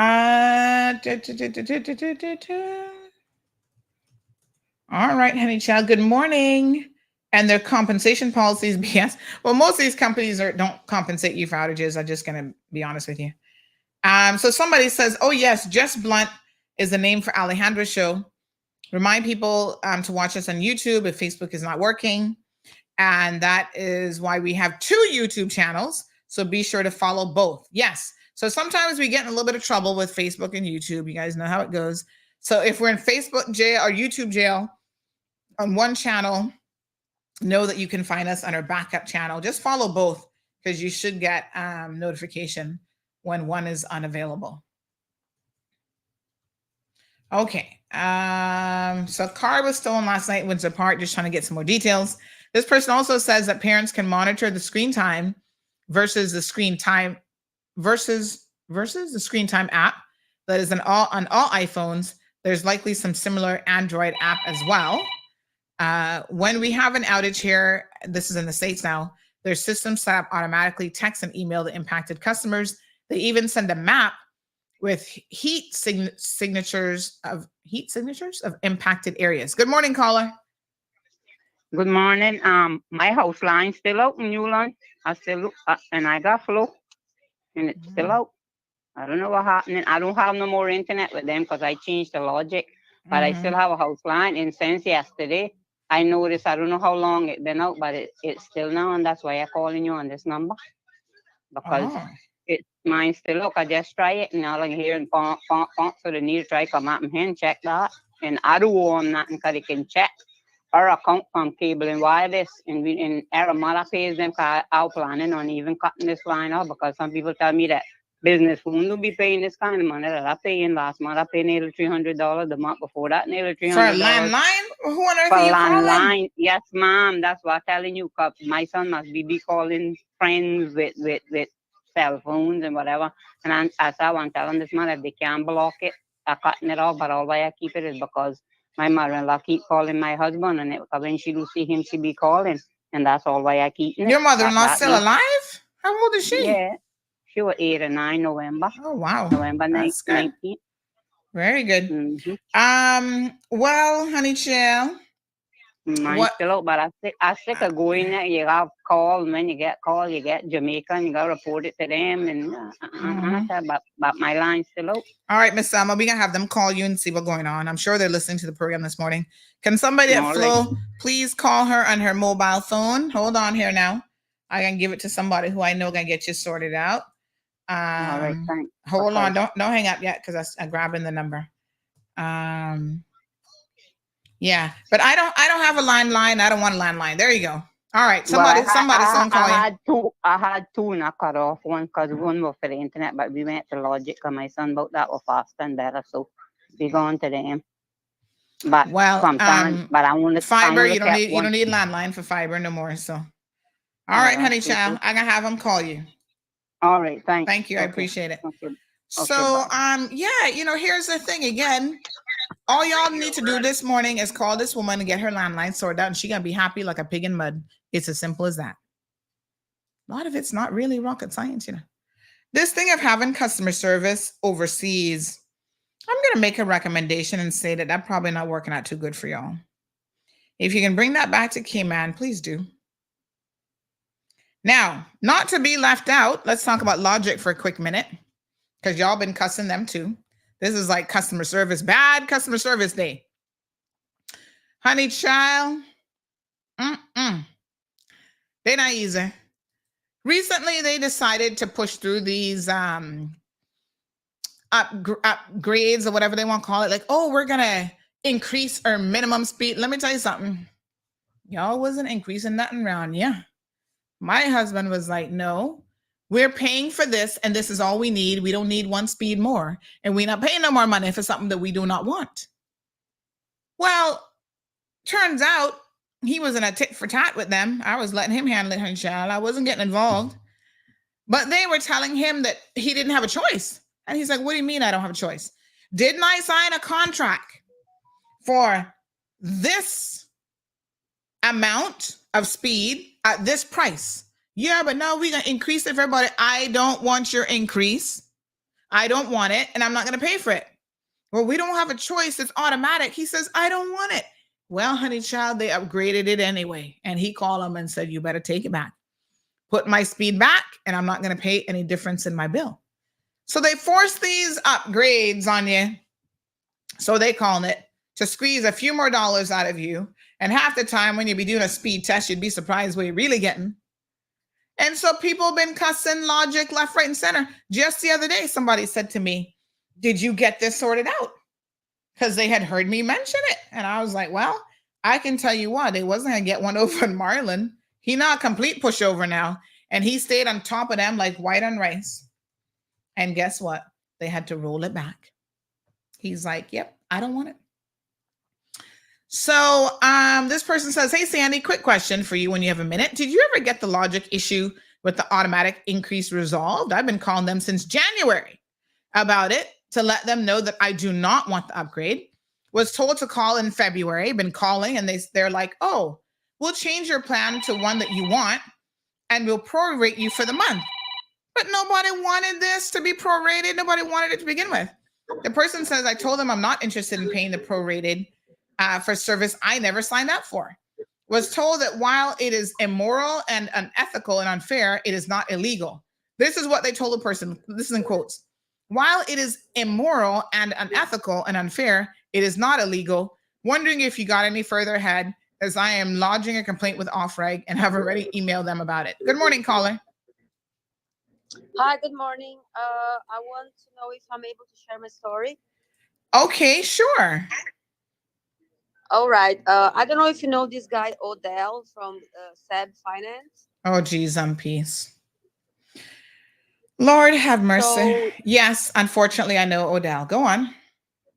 All right. So on 29th of December, I used him, his company, to do a service for me to renew my annual fees for my company. Mm-hmm. When was this? When did you say? 29th of December. December just gone? Yes. Okay. Mm-hmm. And I gave him 850 CI to pay for this annual fee. It was like $600 for the government fee and $250 for his service. And now we are on March 6th, right? And he haven't delivered the service and refusing to give my cash back. All right, ma'am. Do you want the cold hard truth? Who? Do you want the cold hard truth? That's the name of the program, and I'm gonna have to give you the cold hard truth. Yes. Odell is on drugs. Is So he? I yes. Okay. I'm surprised. Did you actually go to his office to pay this back in December? Because he hasn't had an office for quite some time because he was evicted. How did you? I went to his parents' house. Oh, geez, peace. Okay, ma'am. Sometimes we have he to. Was fine. No. He was totally fine when he collected the cash. He gave Yes, they all look to be fine when they're taking your money. Odell has been struggling with addiction and other issues for quite some time. And he was evicted from his business location there down off of Dorsey Drive. Okay. So this is what I'm going to tell you. How much money did you say it was? 850 CI. Wow. Ay. The chances of you getting your money back are probably slim to none. We will call Odell this morning. I'll see if he's lucid this morning. But that probably went down a crack pipe. So is it worth it for me to do like a police report? Like, how can he just collect people's money? He gave me a receipt and everything. And just leave it like that? You can, I mean, I never recommend that people leave it like that. I would always say, contact the authorities, but I want you to be realistic that perhaps the chances of you getting your money back are not going to be very high. Okay.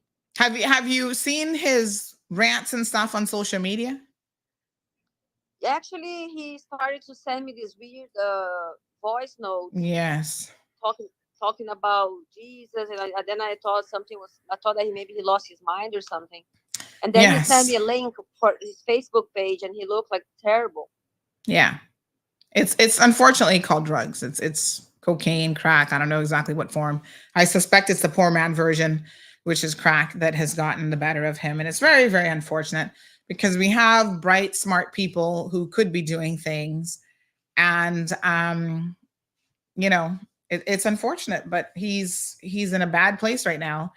And so it's interesting because this has been happening for quite some time, that somehow you kind of fell prey to this, because December he was not good either, but maybe he had a good day that day. I mean, I don't know.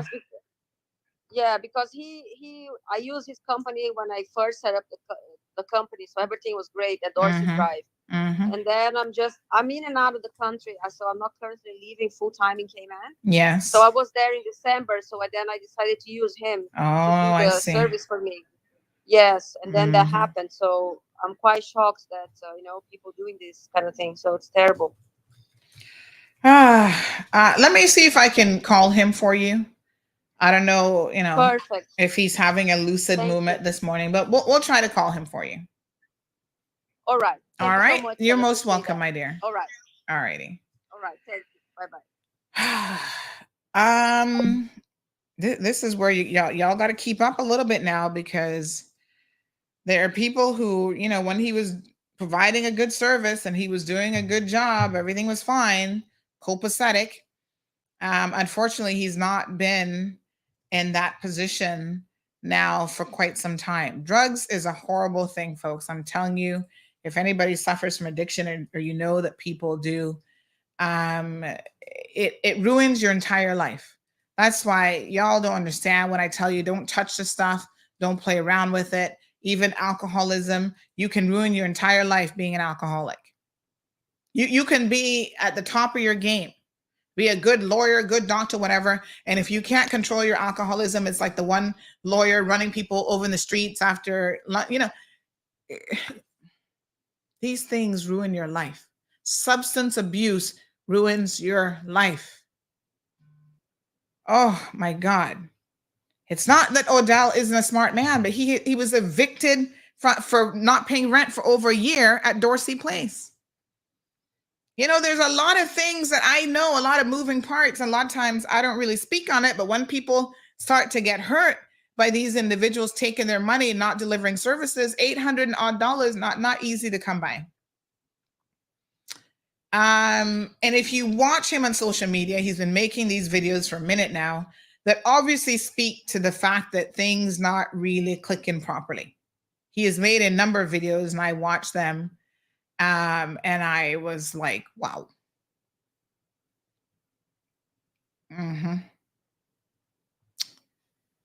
He looks horrible. I can't play his videos because oftentimes they are profanity laced. So I can't take that chance on radio. But, anybody can go watch them because they're all on his social media platform.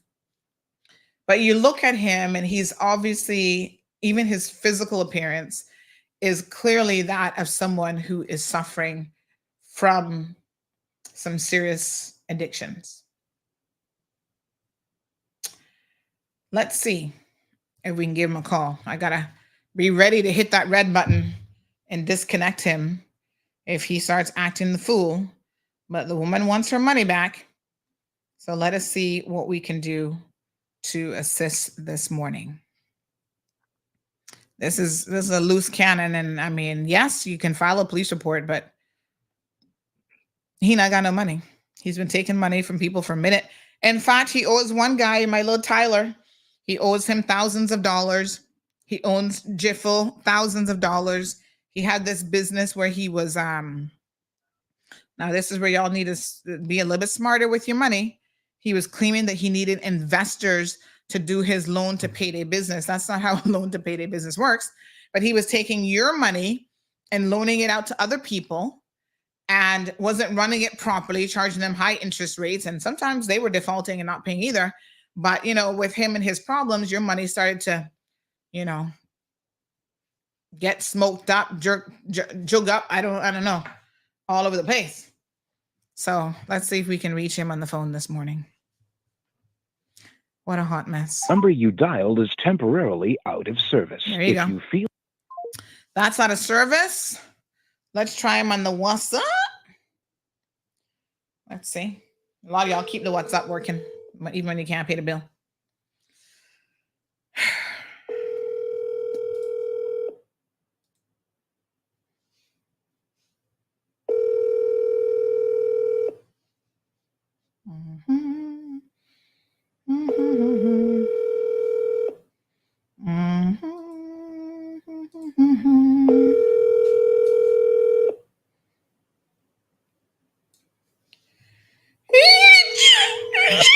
Oh my gosh, sorry.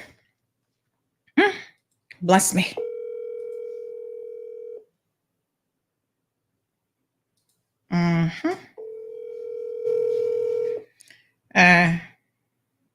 Nope, no answer. Well, no answer. I'll try sending him a message, but unfortunately, yeah, I think that might be a lost cause there. Let me be very clear though. The fact that you are having some issues, right? Drug addiction or whatever the problem is, doesn't mean that you can go out there and take money from people and use their money for your drug habits. That's obtaining property by deception. So as of December, if you have to go to his mama house to drop off $800 something for your business, I can tell you that somebody is not running a very good business.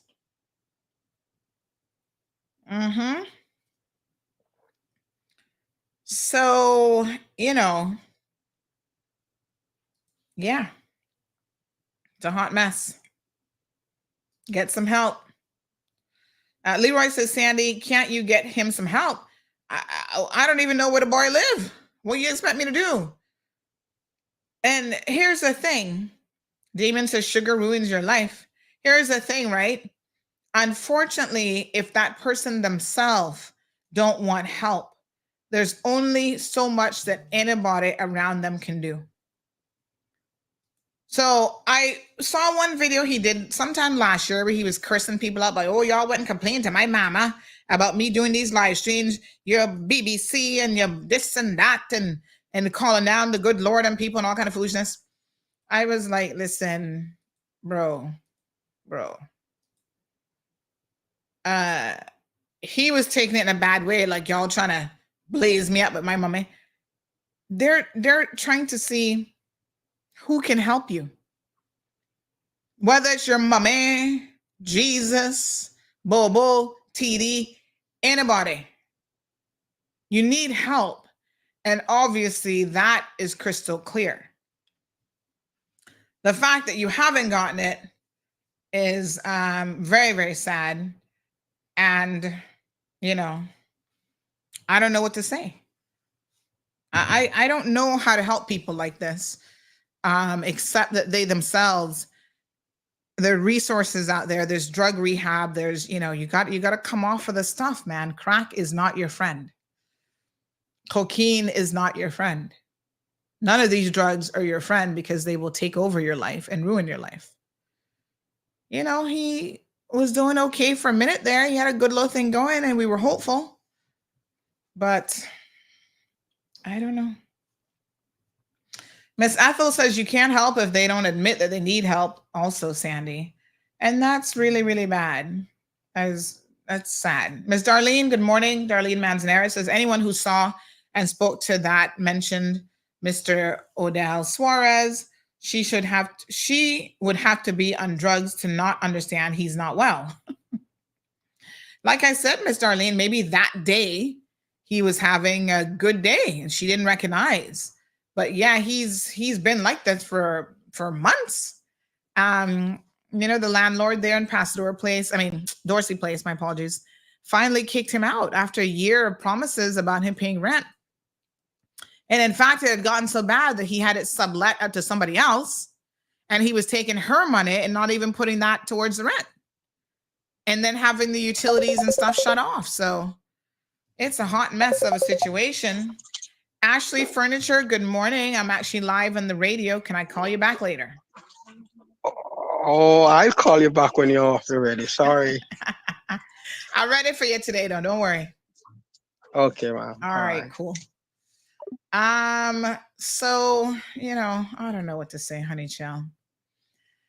Dutch Hill says, Mama's boys never do no wrong.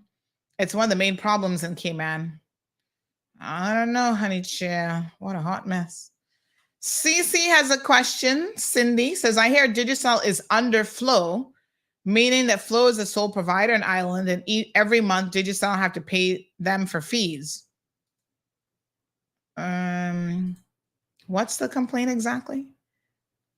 Let me be crystal clear, Cece. I have told you more than once, and I'm going to tell you again. Stop fooling with Digicel when it comes to that home box. It's not unlimited service. You got a household of 5+ people trying to use internet off a Digicel box. That box is not intended for households like yours. So when they're messing up and doing whatever, don't make them blame Flow for their ineptitude, and then you're going to be buying into the BS. Tell them to get it together too.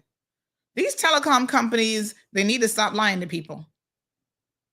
Yes, Flow was here before everybody else. So there is some nugget of truth to the fact that they all utilize the Maya 1 cable and they all have to get certain things from Flow. That does not excuse their poor behind service. Fill in the blanks with something else. They need to get it together. They won't blame everybody. Take some accountability. Sure. Someone is asking, Flo is the best, Sandy. Told me that years ago when I got my Roku. You see, I've been telling y'all for a minute now. Although sometimes me and them has a little problem. I'm telling y'all, you're not gonna have no problems for the most part. And the outage this week, yes, but that's very exceptional. When was the last time, to be honest, that Flo had an outage? Let's give the people them some kind of credit now. Let's be fair. You know, it's not like it happens every weekend. All right. Odell, this person says, well, honey, child, she could leave that landline off if she's paying that amount of money. Because that's a lot of money. I know what you mean. Odell is Caymanian or came here as a small child, speaks with good sense, but you can see he's a druggie. I was telling my friend last night that he speaks well, but drugs is a hard thing. Touch it and you're done. I don't really know. I can't profess to know what his connections are. I think he has connections to Jamaica. But I don't really know. I don't know who his mama is and who his papa is. I suspect he must have at least one Caymanian parent, you know, them kind of mix up thing there. So I guess I don't know if he was born here or whatever. I don't know the story. It's just a hot mess. Ay. Poor Odell. And you know, what happens too is sometimes you get into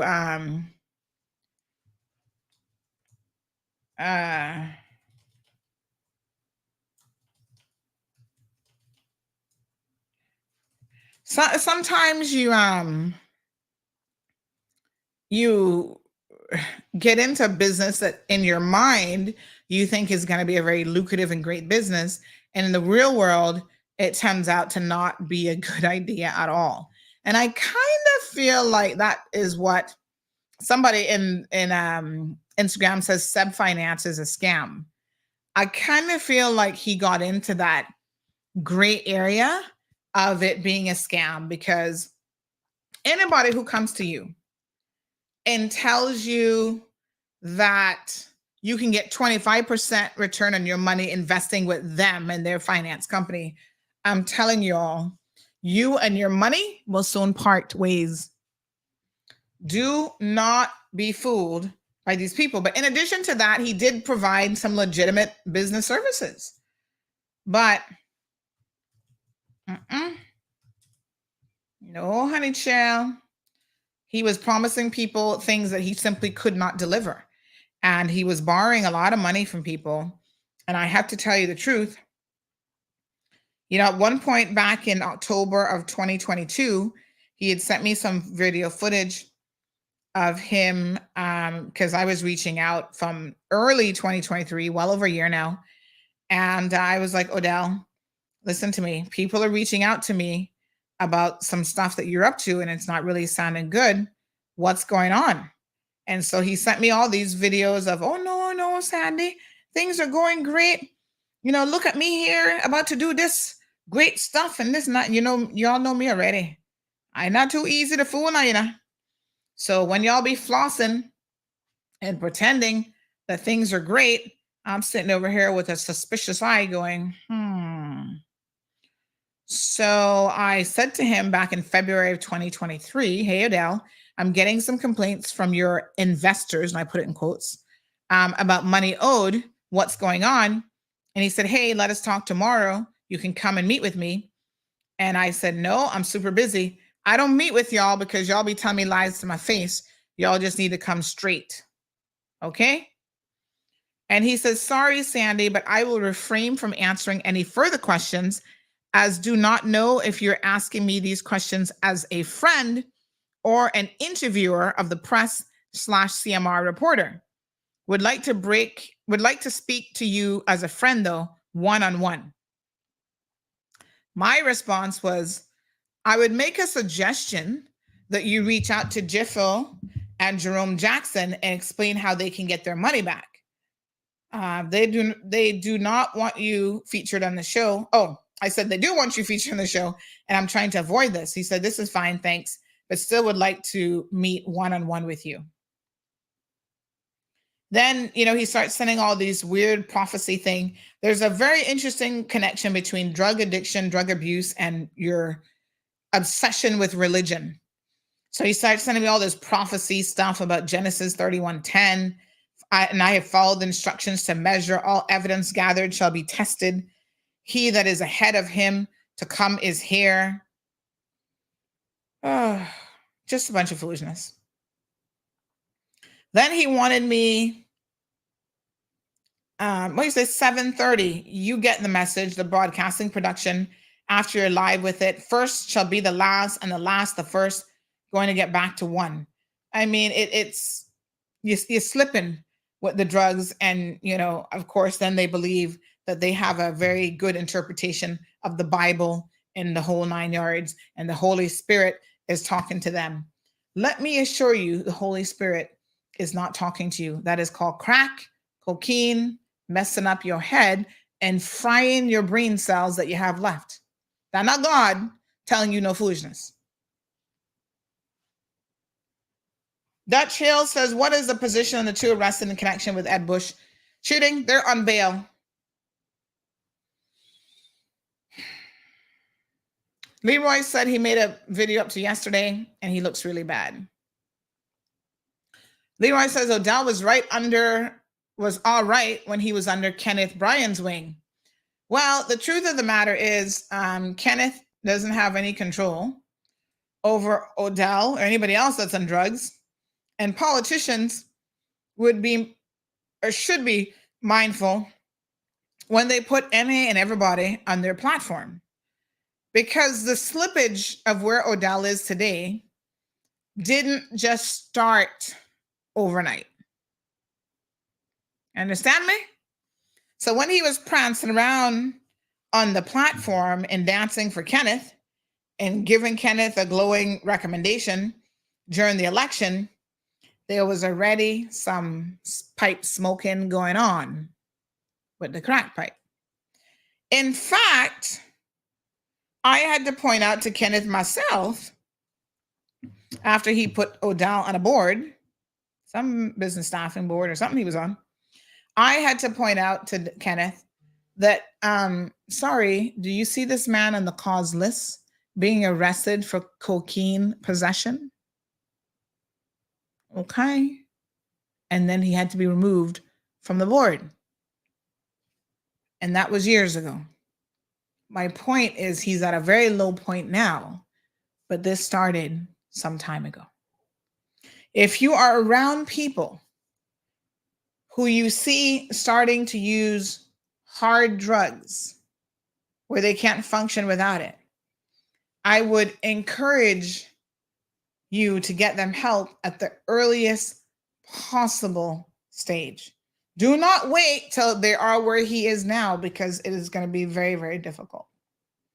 But he's been living this undercover life with the drugs and stuff, still getting caught with it. But it's a sad situation. Very, very sad. Anyway, we wish you the best, Odell. It's quite unfortunate. We hope that you get it together. Listen, at the end of the day, he's one of us. He's got children. I think a daughter. He's got, I don't know, boy. Other people that, don't want anything to happen to him. So all I can say is try to pick yourself up, dust yourself off, and see if you can't get yourself some professional help. Because it's, where you're at now isn't good. And think of your child. I mean, my God, people, try to think of your children. Good morning, caller. Welcome to the program. How are you? Not bad. How you doing? I'm good. I just wanted to tell you thanks for the chocolate, okay? Oh, you're most welcome. Okay, yes. Have a pleasant day. Okay, thank you, my dear. Okay, bye-bye. Oh, that was nice. Thank you. So listen, remember the guy that called on Monday about his traffic ticket? I'm happy to say that he got it sorted out. He did call afterwards and thanked everyone for letting him know that he could get it sorted out. So he was able to do that. And, he said to me that he was listening in on the show, and there was a few people that he found to be very negative in their comments about why he couldn't pay his bill. And he explained that, he had fallen into a bit of a hard time with some issues. He had gotten sick. And so the money that he'd had set aside to pay the bill, he wasn't able to do so. Listen, things happen to the best of us, huh?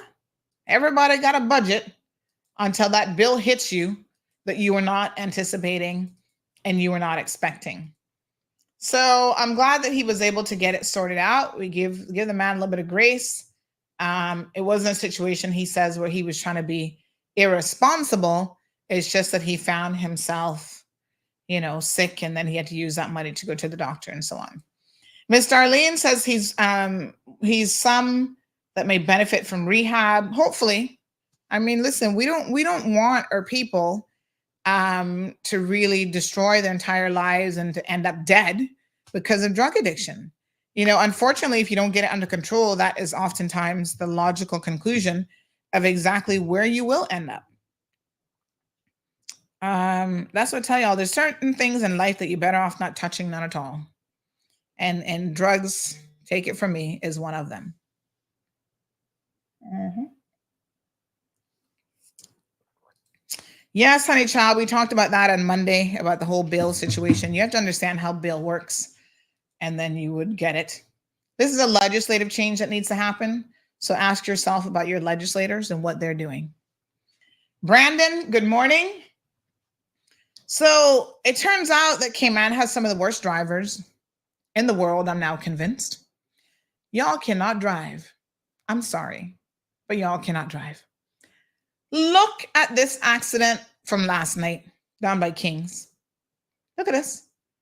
How the heck? Look at that car. I mean, mash up, Look at ya. What the what? Is everybody okay? I see the ambulance on location. Looks like they were trying to take that whole lake.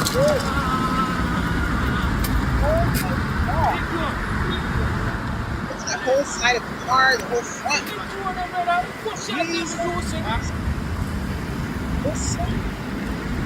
Wow.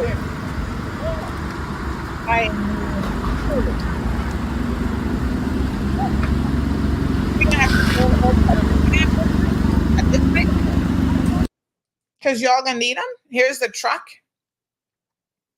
The truck ended up somewhere in the bushes. I don't know. Leroy says they be speeding, honey child. That's them speeding, auntie. Wow. So there was the one up at what's the next place they're called? East End the night before. It's like every night now. We must have an accident. We all mashing down the place. She's on peace. No, sir. In fact, hold on now. I gotta show y'all another one that happened down by the Cayman Rum Point Club. By the way, I went there for breakfast on Sunday. I've never even been there before. Go check it out. It wasn't too bad. I had some nice Cayman style beef tacos. They were actually delicious. Yeah, it's a different little flex, a different little vibe. We were driving out. But my goodness, folks, what going on? What is wrong with you all in the bad driving? Okay, here's another one. Hold on. So that was last night. Mm-hmm. And then this one here now, look at ya. This was the night before. 7 people. Look here, out by on Seaview Drive. 7 people injured in this one. A Kia, what is it? Kia Sorento or whatever, the Jeep. And what's the other one called? A truck or something. Whoa. No, sir. Can't drive. Y'all need to get it together, honey child. So let me see here now. Hold on. I got a still photo from last night. That car was mashed up, yo. I was like, what the heck? Oh my gosh. Oh yes, here's a better angle. Photos cannot be downloaded. What do you mean photos can't be downloaded? iPhone, what are you talking about? What are you talking about, Willis? Okay, hold on. Let me show y'all this one. Y'all just mashing up the place. 1 second, please. Un momento. Okay, honey chill. Hold on, So look at this. Look at that. Look at that. Jesus peace. I mean, I can't even tell what kind of car this is. Do we know what kind of car this is? It is totaled. Look here. What the what? The whole front end like mashed in. The whole of that side. Look at the tire in the road. All the glass everywhere. Y'all be lucky to walk away from some of these things relatively uninjured. My goodness. Oh my God. We soon won't be able to afford no car insurance, I can tell you that. Y'all keep it up. All right, here's another one from what happened at the Rum Point location. And it was so interesting because I actually saw this car. I was telling y'all when I went for breakfast on Sunday morning. I saw the car and I'm thinking, well, what did it hit? Because I only saw the one car. And then ironically, yesterday, somebody sent me the video footage and I was like, oh, wow. Yo, look at this. No, sure. No, look at that. Look at that. Oh my Honda God. two Hondas, a Honda Fit and a Honda, looks like an older model type car. Oh my God. Spoiler different still.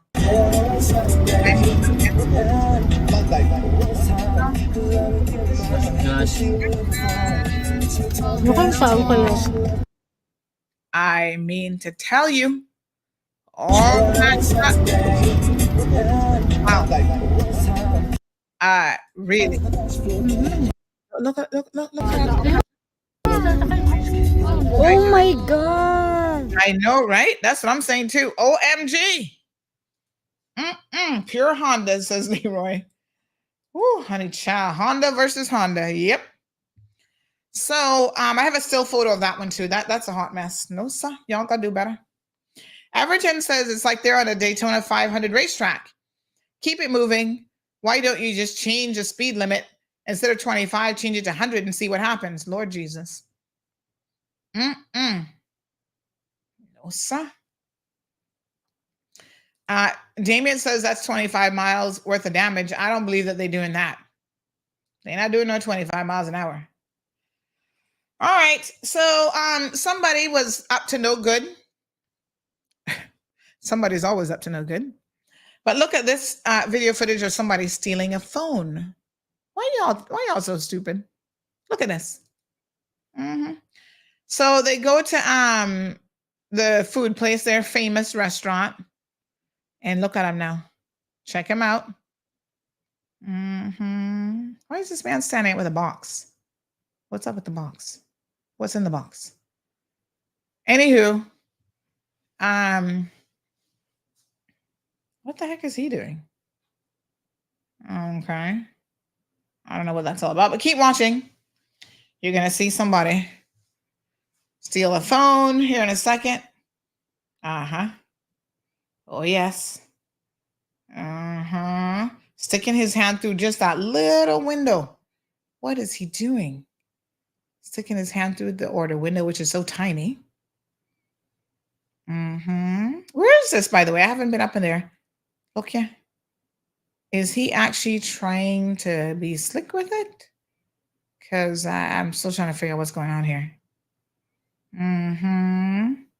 Sticking his hand back through the window. Some thieves are so bold. I mean, they don't even try to hide anything. Oh my God, look here. Sticking his hand in the window. Yeah, sticky fingers. They should chop them off if you ask me. Yes, we're watching and waiting. What's going on here? He looks suspicious. First of all, he comes in there with a COVID mask. The only people wearing COVID masks is McKeeva Bush in court. And half the time he's pulling it down so he could bite his nails.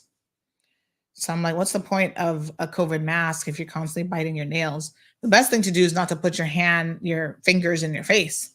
But anywho, yes. He gone back again. Sticking his hand back in. Boy, he was determined to steal.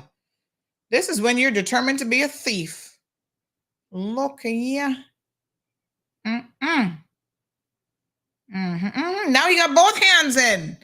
Oh my God. Look there, and put it in his pocket.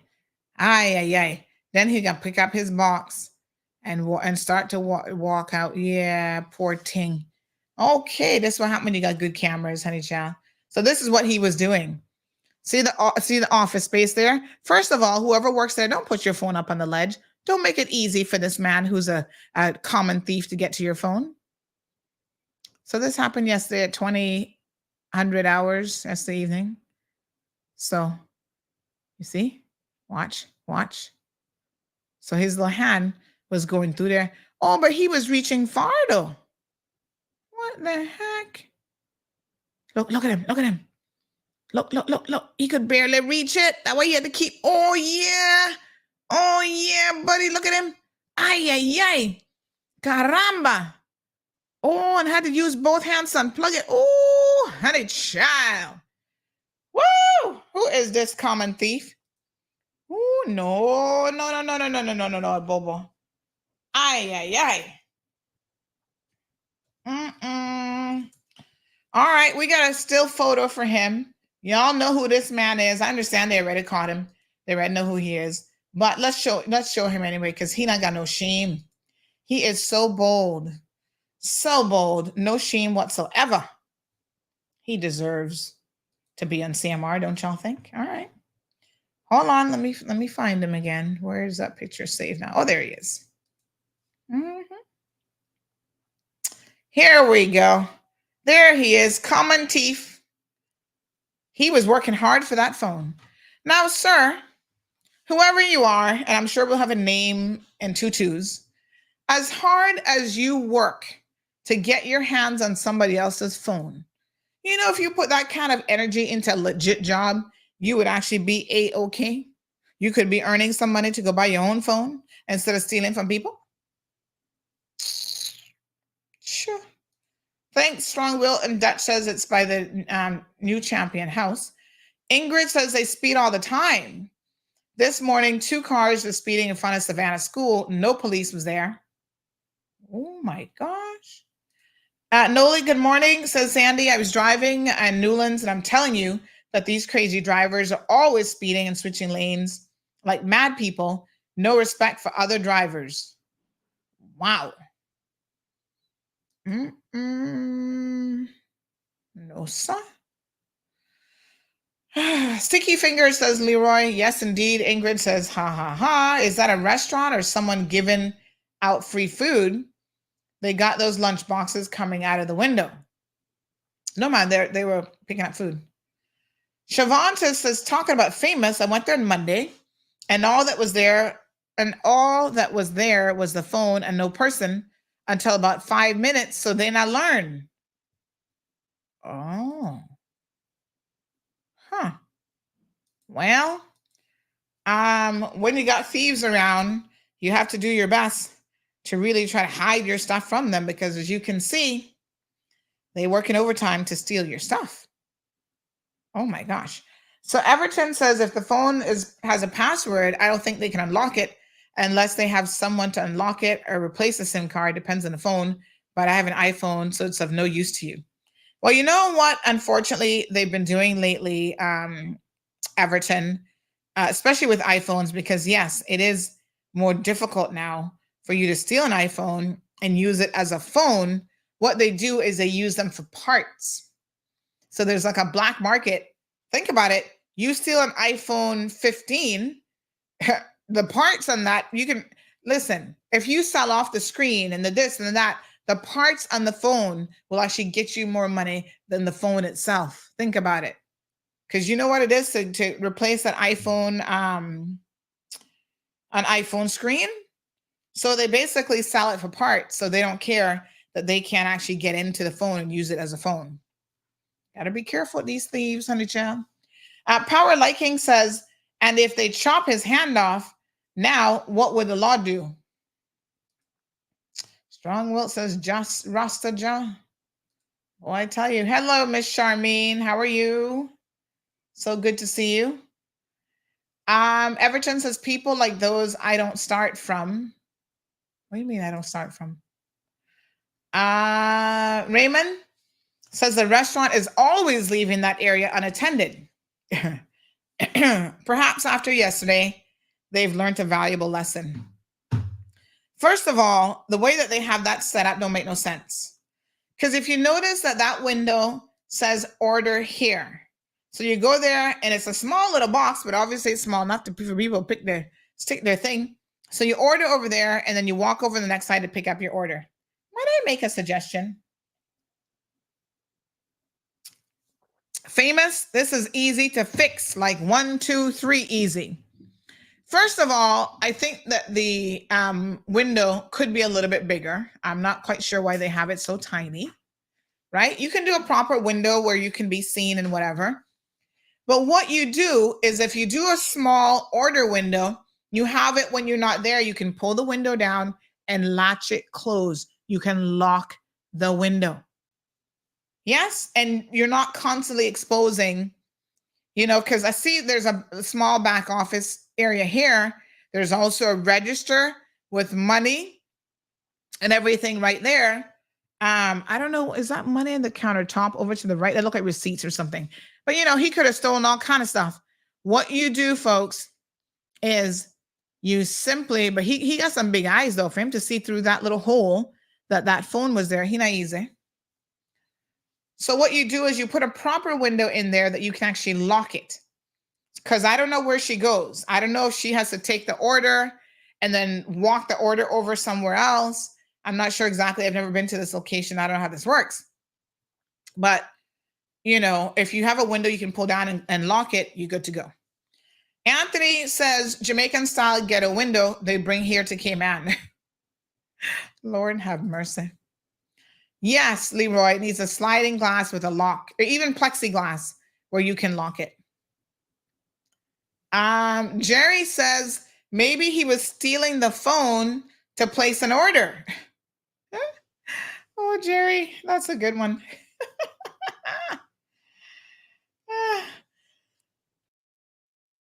Everton says people like those, I don't feel sorry for them. They're just a bunch of common thieves that think they're entitled to other people's things instead of working for what they need or what they want. Aquaman 345, good morning. Says, try stealing the phone from Wellers next time. I'm sure you won't make it far at all. Well, first of all, Wellers, they phone me ringing off the hook. They'd be so busy answering that, they not give you a chance to steal that.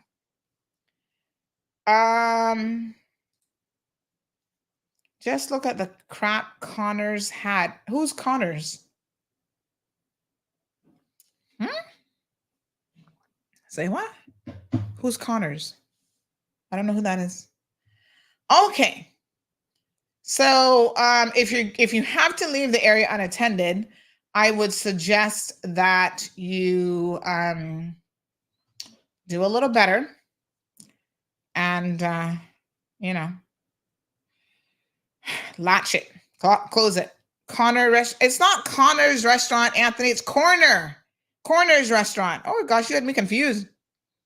Because I'm thinking Connor is a last name. That's why I was confused. I'm like, who the heck is Connor? Corner restaurant, Corner, like the corner around the block. Okay.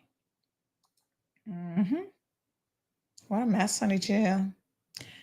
All right. Yes, sir. Okay, so your children are still fighting each other. I have 2 fight videos. One was at the college. Y'all need to do better. And one is at SciFac, apparently 2 girls fighting over boys. Why? Why, and why? Let me see now. Hold on.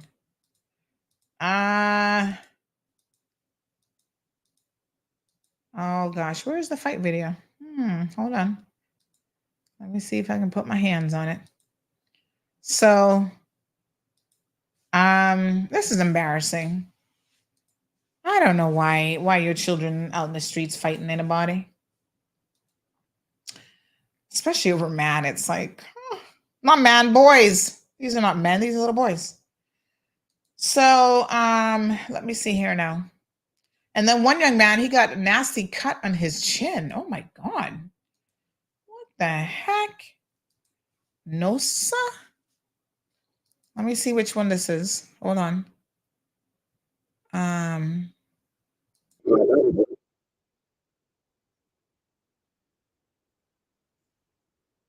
All right, hold on.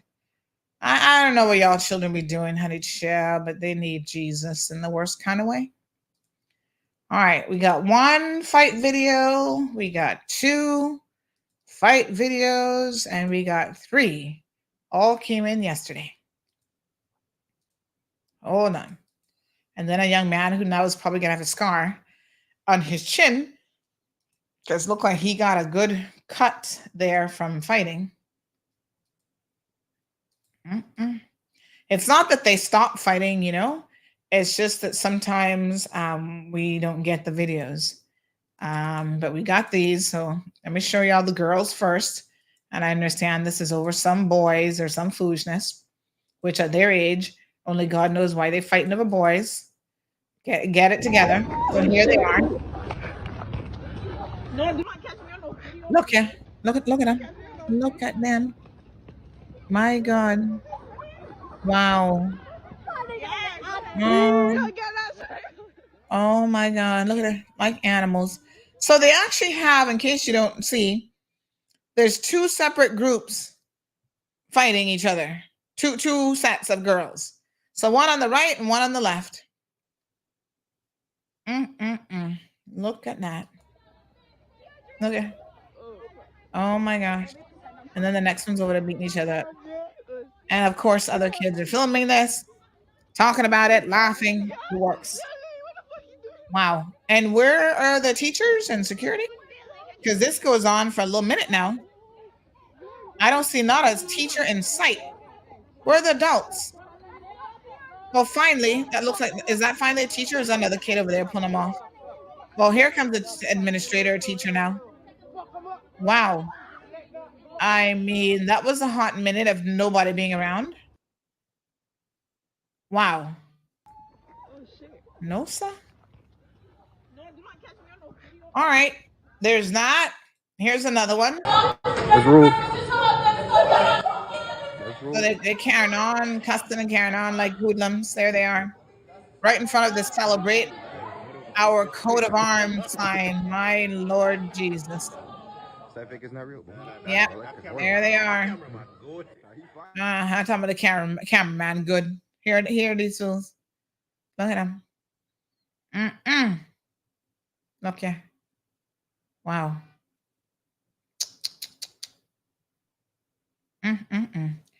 Her children have zero ability to properly communicate, zero ability to conflict resolve.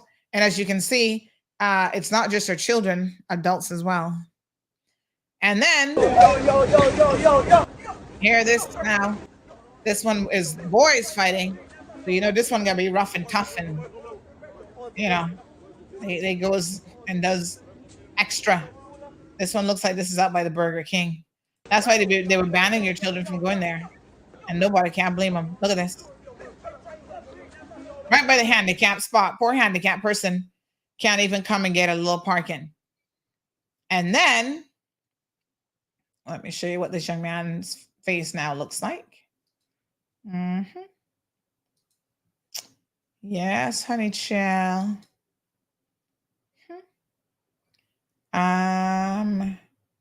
Let me see now. Where is this one? Oh my gosh. Where did that photo go? Anyway, he has a nasty cut on his chin. It looks kind of deep too. That looks like it probably is going to require stitches. Wow. What a gash. Don't look at this if you're sensitive. But this is definitely probably going to require a couple stitches. They're supposed to be getting an education, and this is what they're doing instead. Look at how deep that is. Oh my God. Whoa. Lord Jesus, what a hotness. No, sir. Oh my God. Instagram, Jason says, this is why my children never going to public school. Must have mad. I'm just surprised that there were no administrators anywhere to be found. I'm like, where are they? Huh. They must have been on lunch break or something. Anywho, there you have it, folks. That's the latest sus upon the mall road. Miss Sue says, God help us. Somebody, parents must be so proud, says Leroy. Handicap zone, that angry whopper. Ingrid says, wow, they're always by BK. I wonder where their parents. Miss Sue says, look so bad. It's like they're big bullies. Miss Pat says, behavior is what we see. Must go deeper to find the cause. Sophia says, and they're not trying to break it up. These kids. Oh no, the kids can just sit there and entertain themselves. El Rey says, wow, what a surprise. Oh my gosh. Power is like, wait, WDWL. Hi, can you discard that profile picture of your profile? Huh? Can you discard that profile picture of your profile? What do you mean? Huh? Strong Wilt says, what does that have to do with Jamaican ghetto style? A thief is a thief. What a hot mess. Yep. There you go. That's your children, y'all. That is your children. Lack of self-esteem and self-regulation, etc., and the issues of trauma continue in our children, says Ms. Pat. Yep. Sophia says, and oh yes, I think we read that one already. English bulldogs don't let go when they bite down, says Alejandro. Oh, what a hot mess. All right. Could it be a matter of parenting, says Orville? You think? Definitely. Live says anger management refresher needs to be mandatory in schools and the workplace. Start in the homes too while you're at it. Good morning, Charles. Charles says the failure here are the parents. If children come from a stern home, they wouldn't think twice to be conducting themselves in this manner because they know who their parents are. Alejandro says, what's the safety service of the police service if they don't monitor the government schools? Oh my God, the police don't have time for nothing else. They're on the roadways trying to stop y'all from speeding. They're trying to stop y'all from shooting each other at play fields now. They have to have the helicopter up over West Bay every 2 seconds. They are having to, what else are they monitoring? And then you want them all over the school grounds? I think schools have security. They have administrators, and yet none of them appeared to be readily available from what we can see in those videos. So I don't know where they were. All right, folks. Did y'all see that we have a celebrity on island? Oh, yes, honey child. Big shout out. Some of y'all were like, who is she? I was like, y'all don't know? Oh my gosh, are you serious? What's her name again? Chopra. Oh Lord, hear me now forgetting the girl name. Priyanka. What the heck is her name? Yes, Priyanka Chopra. She's married to one of those Jonas brothers. She is, I think she was on a, she's an Indian celebrity, but she's gone past that. She's a former Miss World. She's married to Nick Jonas. and she has gotten into acting and stuff outside of Bollywood. She also, I think, was on one of those chop shows or whatever. So she's pretty. Very nice looking lady. And apparently she has graced us in the Cayman Islands. Y'all want to hear the sauce? I know you're here for it. So y'all know I got my sources left, right, and center and all over the place. I think she's so pretty. She's actually very pretty. I love the eyebrows and she's pretty. All right. So she is here apparently with Frankie Flowers. Go Frankie. Go Frankie. So he's working on a new movie, I'm told. And so Priyanka is the star in said movie. Someone said that she was voted the most beautiful woman in the world a few years ago. Okay. Well, I mean, maybe. I don't know about the whole wide world, but she is pretty. She is pretty. So there she is. There's a few photos of her. This is a nice one. I like this one. But yes, Priyanka is the beautiful wife of Nick Jonas. And she is here with Frankie. I guess I don't know if it's a business trip or she just wants to hang out with him to get the vibes for what his vision is for her acting in this upcoming movie that they're going to be working on together. But yeah. Oh, when she had longer hair. Let me show y'all when she had longer hair. It kind of has a wave to it as well.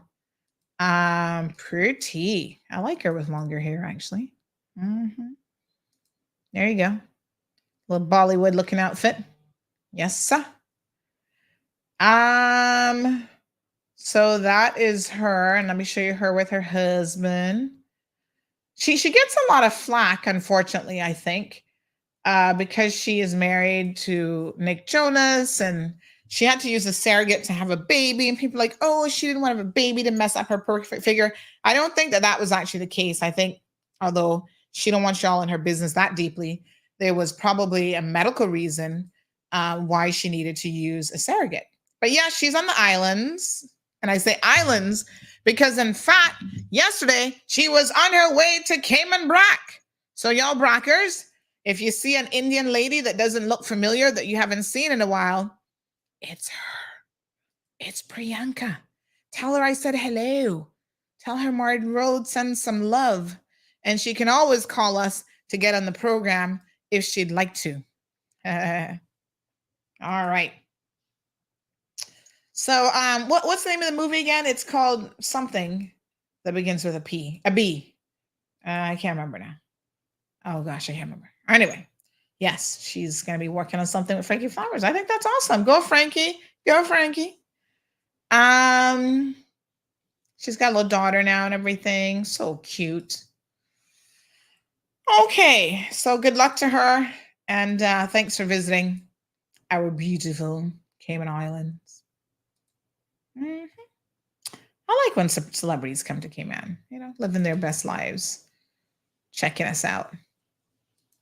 There she is. That's a nice picture. Very nice. All right.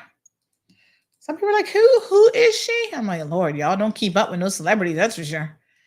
All right, very good. She's going to look for Curtis Connolly and Elvis, says Leroy. Take her and get some donuts by the what's the little place there in the Brac, little restaurant? Yeah, take her for some donuts there. Wanda says we must know who she is, but you can't remember her name. Don't know who she is. Wouldn't know her if she landed in my soup. Lord have mercy.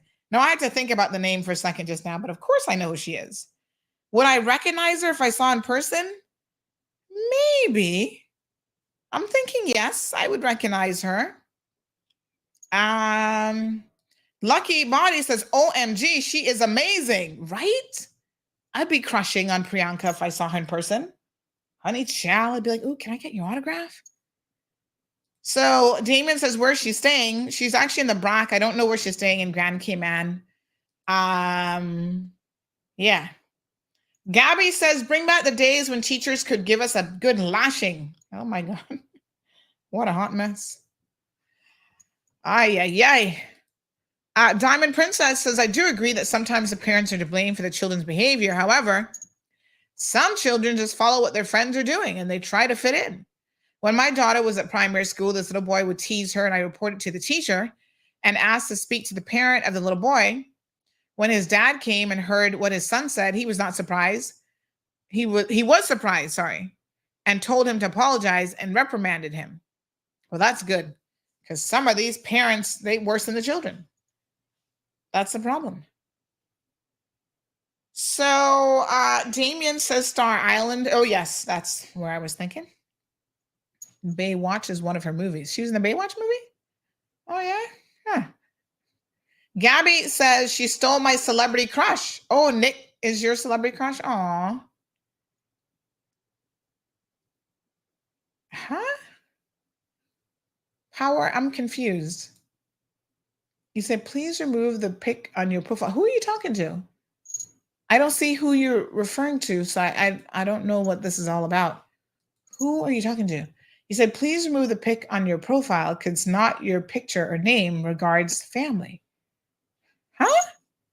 What family? Who are y'all talking about? I don't know what you're talking about. Who are you talking to?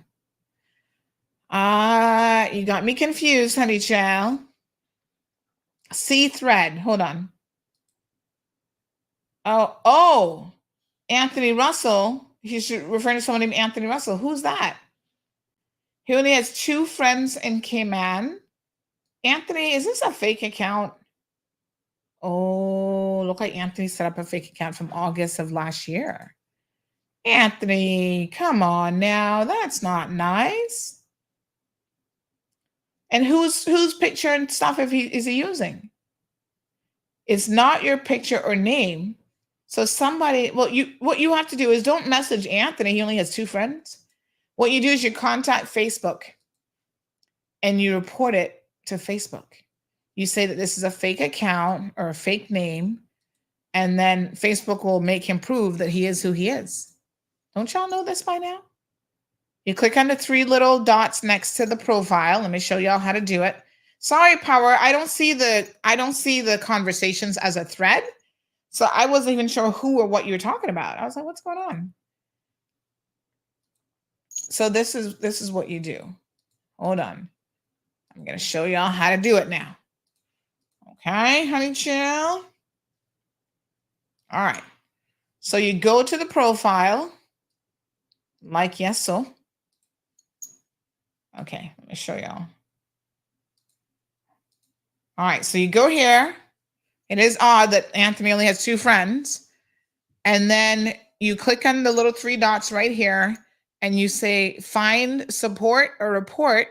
And then you have a bunch of options pretending to be someone. You can select that and you'd have to say your friend and who that is or whatever. Fake account, fake name, or other things. That's how you do it, because if this is a fake account, I seriously doubt that they're going to remove it on their own. So go ahead and just report them to Facebook. Yeah? All right. Okay. What a hot mess. Life skills, says Pat. Yes, honey Chan. Skills should start at elementary and offered regularly to parents in each district. Can I tell y'all something?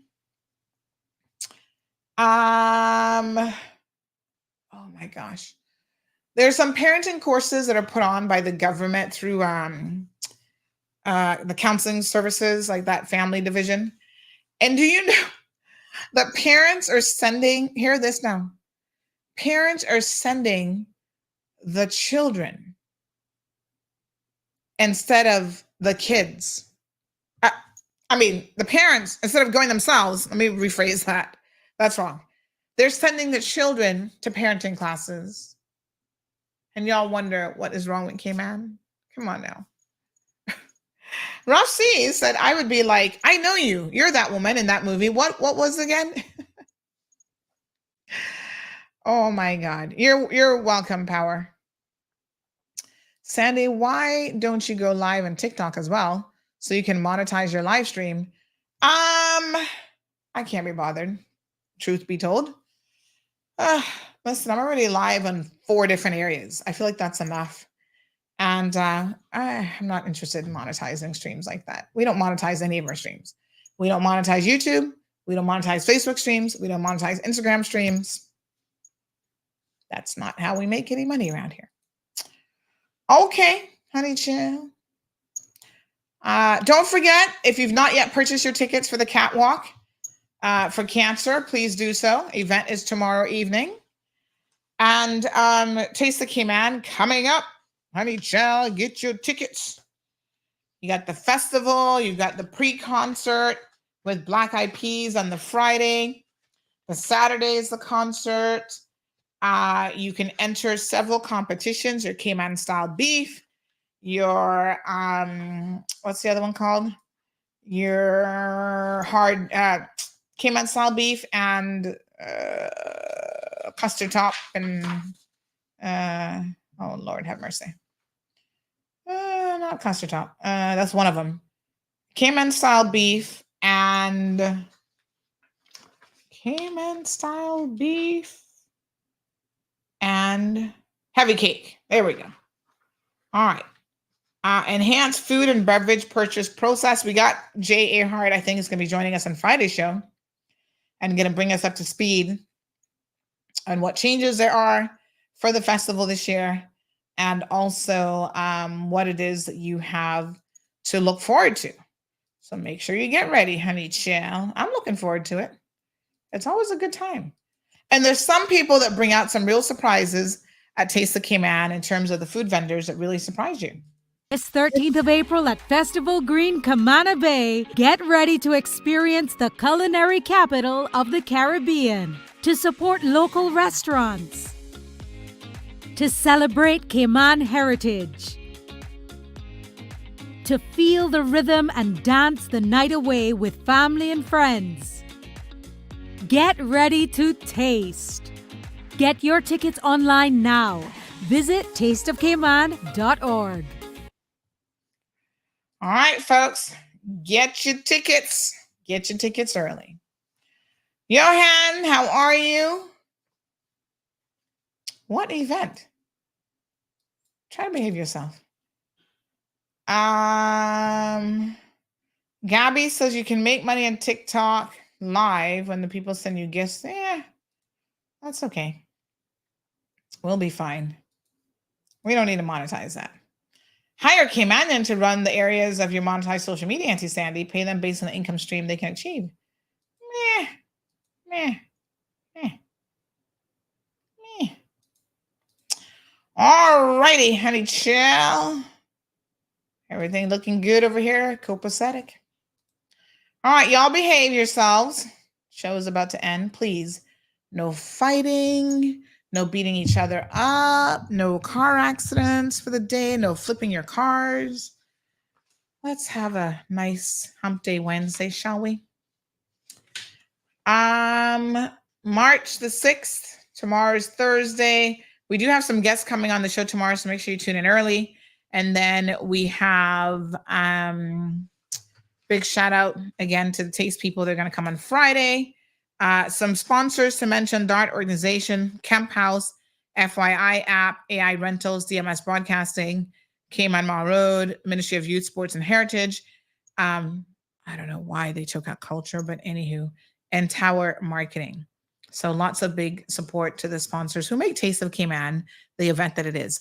So tomorrow, let's talk a little bit about minimum wage because they're having a press conference today on that. I want to see what they have to say. So tune in for the press conference a little bit later on this afternoon. And also, we need to talk about NAU and these changes. I'm trying to get a fix on it and understand why we're giving additional benefits to people who are on NAU. It's interesting. So let's break it down a little bit and have a discussion. All right, folks. Y'all have a wonderful afternoon. We shall see you tomorrow morning. Hey, K-Man. Y'all already know we have the best wings at Popeyes. You made ghost pepper our top sellers, and then you did the same with sweet and spicy. Well, get your taste buds ready, because we are expanding our flavor range. We've added honey barbecue, roasted garlic parmesan, and signature hot. You can choose to sauce our mild wings, or the bravest of you can even sauce on top of our ghost pepper wings. The wing game is over. 5 new flavors with K-Man's favorite chicken, only at Popeyes on Eastern Avenue. Recover Personal Injury Attorneys, helping injured people get what they deserve.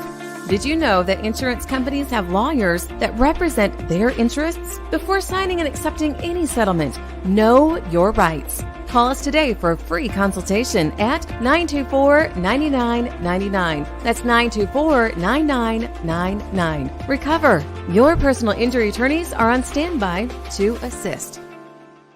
Are you tired of overpaying for TV services? Can't figure out VPNs? Constantly missing your favorite TV shows? And no access to the good stuff on streaming services? The frustration is real, but it doesn't have to be. Contact Roque, Cayman Streaming Pros. We'll put you back in the driver's seat in front of your TV. Call, WhatsApp, or message Roque today on 926-1213. Roque is not a TV service provider. Terms and conditions apply. Thank you for tuning in to another episode of The Cold Hard Truth on Bobo 89.1 FM. Cayman's #1 talk show is live weekdays from 7:30 a.m. Never miss an episode again. Watch anytime on CMR's Facebook and YouTube channels for the latest show episodes. Don't forget to follow us online on our social media channels. And visit CaymanMarlRoad.com for all the latest news and community happenings.